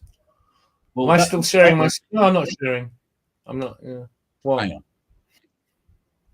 Well, that was me. I managed to do. What are you doing? I don't know what you did. Did you do something? Well, I actually managed to share something which surprises me because I'm a guest. Do it again. Right, hang on a second. What I was trying to share is just the actual picture, and it starts. Right, I'm going to remove this, so now it's open to you. I think you can share something, right? Let me just bear with me 1 second. Here. Just bear with me 1 second. Oh my god, I got a bad back now. I'm going to have to change my position. I need to get the bit The thing is, it's from it was on Google Image, and it's now just taking me to a YouTube video. And oh, hang on, is that it? All right, no, that doesn't really do it either. Yeah, sorry, hang on, you might have to sort of. Did you manage to find a picture yourself? I'm just Orion Arm. Earth is located in the Milky Way galaxy in one of its spiral arms called the Orion Arm. Our solar system is about halfway from the galactic center to the edge of the Milky Way. So, gosh, we're halfway to nowhere.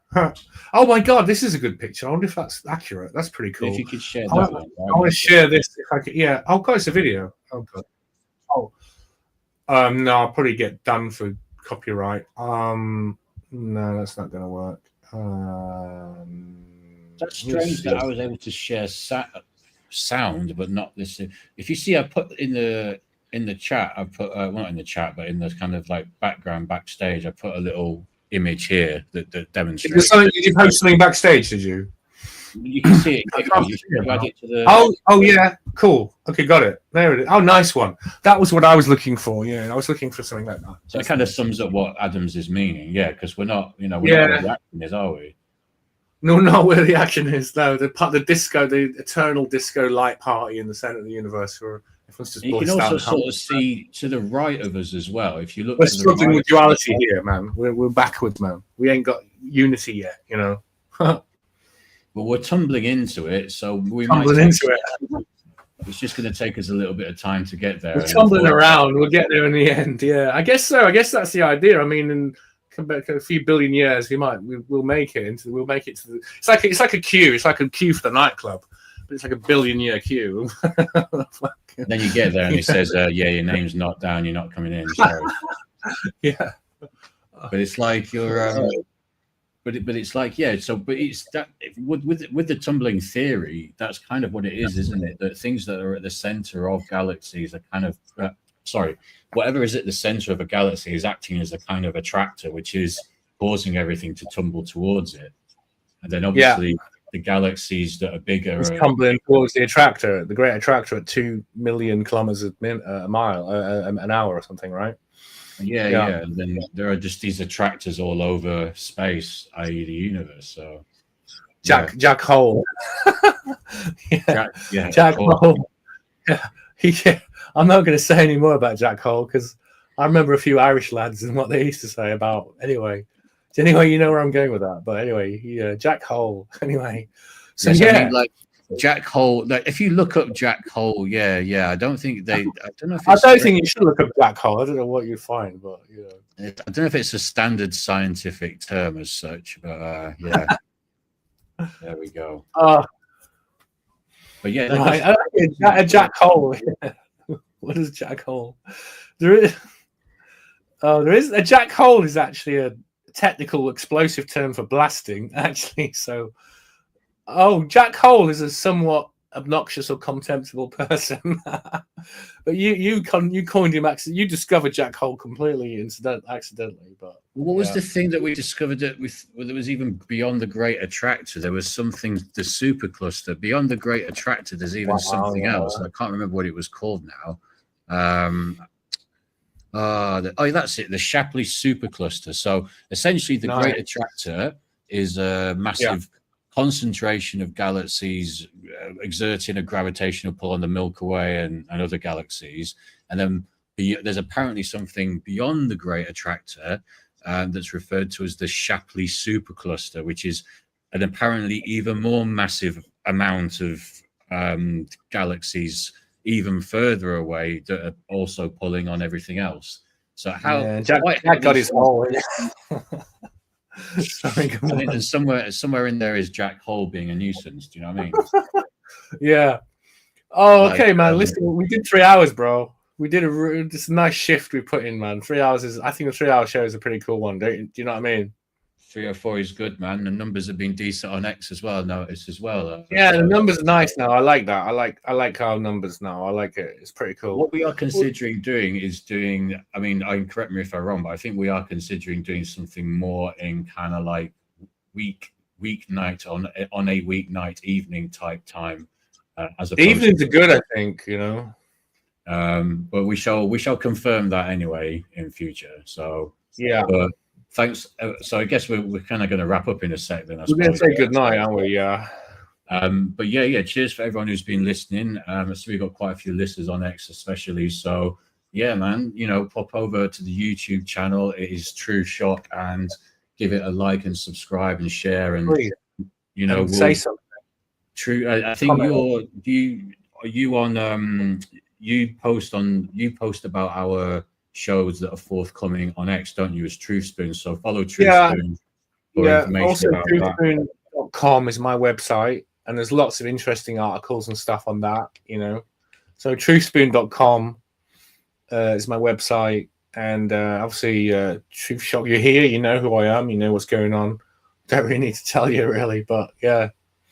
So cool, man. Yeah. So what? It's nice. It's funny because we're doing a show on Tuesday, but because we're doing a show, it feels like Sunday. So I don't know, man. I'm just confused about what day it is. It's Monday tomorrow. It's good that it's not Monday tomorrow. Do you know what I mean? So I'm happier that it's Wednesday tomorrow than Monday tomorrow. Let me put it that way. The night I'm presently like I've got a lot of free time, and I'm doing stuff like research and writing and stuff. And it's nice when you just don't know what day it is and you just don't care anymore.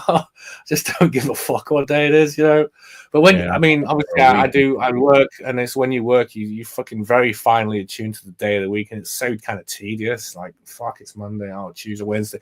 Oh, Wednesday, it's the middle. It's the bridge. Let's make it to Friday, and it's that constant sort of quest for the weekend. I think also when the days no longer have any identity, it's like quite nice. Every day is like Saturday. Kind of goes back to what we were saying a little bit earlier, I think right at the start of the show, whereby I think we were saying it backstage in terms of like sort of when you we were having a little chat about kind of like birthday celebrations and drinking celebrations and stuff like that. And we were having a bit of a chat about how like when people are just sort of more chronic drinkers and that it kind of simplifies life a little bit. I think it is important if you're someone who is in a 9 to 5 to have a side hustle, something that you need to do when you get back home. So then you're not so much just like counting on a weekend or a Friday, and you're not so much not looking forward to Monday because you might have to go back to your 9 to 5, but you're still going to do your music work or your whatever your side right. That's the real you, isn't it? That's the real you. It's like you've got to have a real identity outside of work. Yeah, and you got to focus on that. And like work is something you have to do, and sometimes it goes well, sometimes it goes badly, whatever. But that's not the real you. You've got your side hustle. That's what you're devoting yourself to, and you're just working to allow you to give you the money and ability to survive and live in wherever you're living, so you can do what you really want to do, And everyone, we should all have something on the side we want to do, and a little project or something just keep us going, Because everyone's got that in them to do that. Yeah. Like no matter what kind of person you are, what kind of background, whatever it is, you've got that thing that you can do. Like I'm not saying necessarily better than everyone in the world, but something you can really monetize that you can do without having to do a 9 to 5 job you don't want to do. So that's it. The goal is to try and get out of that. Yeah, exactly. If you haven't found it yet, try and find that flame and then just go with it. Cool, man. Yeah, listen, we're welcome to guests. Anyone out there wants to get on the show, you can contact me on my website on truthspoon.com. You can send me a message. There's a little message box halfway down. Just scroll the website and send me a message if you want to be on the show or just anything, like send some information or get on the show for a bit. Some of these people, some YouTubers have phone numbers, don't they? We could literally at some point in the future we'll have a burner phone or something, won't we? We'll give a phone number. Call in and stuff, If people want to, what we can do is we can give them the link to jump on. We would. Oh yeah, that'll be the plan. That's how you do it. Yeah.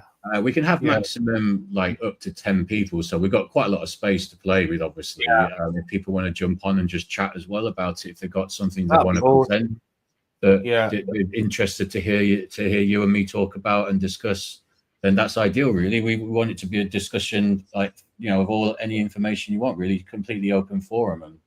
Let's just, let's try and figure shit out, basically. Exactly, bro. That's what we're here for, man. Because the whole fucking pantomime out the side of your window is just all bullshit. The media and that, it's the pretend misery game. They're just going to make you unhappy, and it's artificial, and it's all like a construct between them, because they're all on the same side.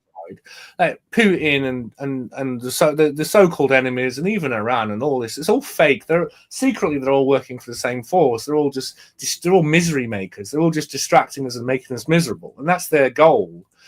Maybe they don't even know they're doing it, but that's what they do, and it's just the attempt is to drag down our immortal human soul, our light, our brightness, and just dim that, and just make us fucking machines and miserable little units, economic commercial units serving the machine. But we're so much more than that, and we need to break out of that ridiculous fucking virtual pantomime.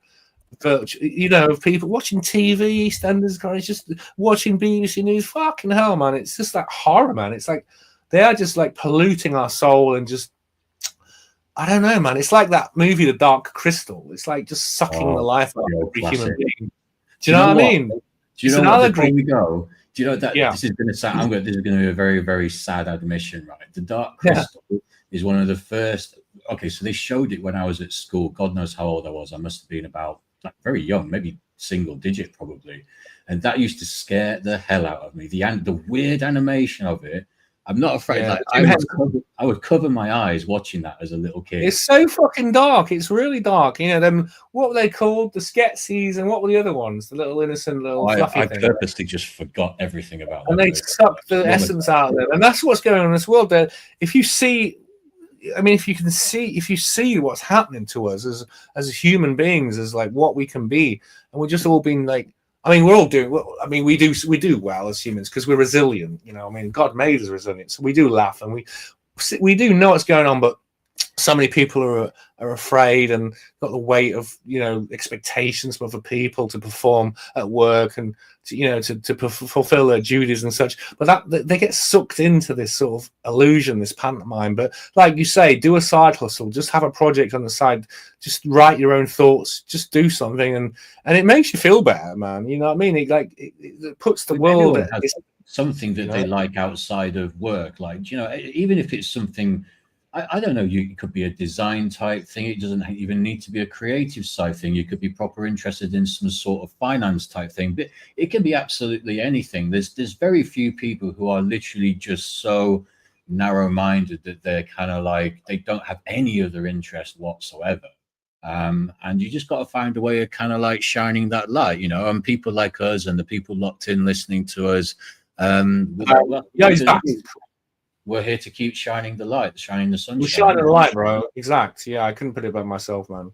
So on that note, should we wish everyone like a happy Tuesday? Is it happy Tuesday? Rest of the 32 minutes of Tuesday, or wherever you're listening. Actually, you could be listening anywhere. It could only just be Tuesday's nearly over. Tuesday's not. Maybe I don't know. I don't know where we've got. We need to find out where people listen from. We should do a look at the analytics actually, because maybe we got some global. I'm sure we've got some global fans as well, global listeners as well. All sorts on my website, God. I don't know what. Wherever you are, have a great day, have a great one, and cheers for tuning in. And we'll be back soon. Yeah, and I will just say God bless everyone. And we keep tumbling. And what did you say, Future Shock? Find the light? Was that? Keep shining the sunshine. Keep shining the light. Keep shining your light. Yeah, man. And listen, it's summertime in this country and in the North Hemisphere, so no excuse not to be happy, So let's go, man. We're going to say goodnight, and that's it, and we'll end, and we'll play the music, and see you next time. And what time will be next time, Future Shock? We will put an announcement up on the socials, so look out for that. We'll figure that out, and we'll go from there. We put potentially the weekend, or I'm not sure about the Sunday though. I don't know. Sunday's a funny time for a stream, isn't it? I don't know, man. Well, let's put it this way: they're roast chicken, aren't they? We've done 2 Tuesday shows in a row, and we've had by far our best numbers doing. Yeah, Tuesday's a good day, man. Yeah. And they've both been probably 2 of our best shows as well. So it seems like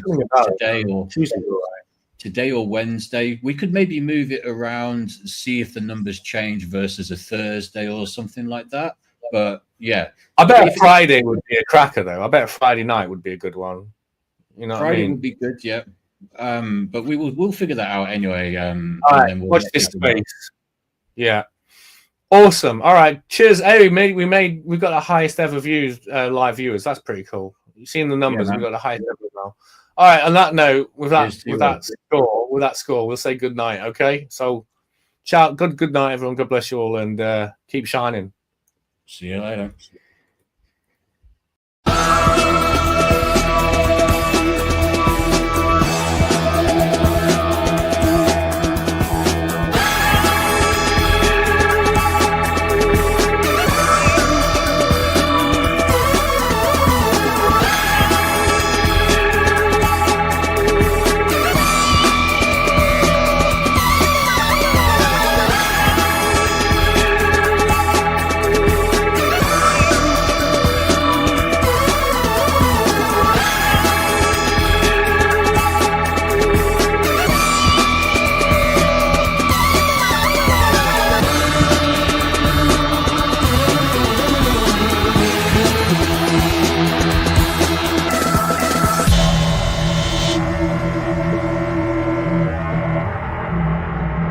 Thank you.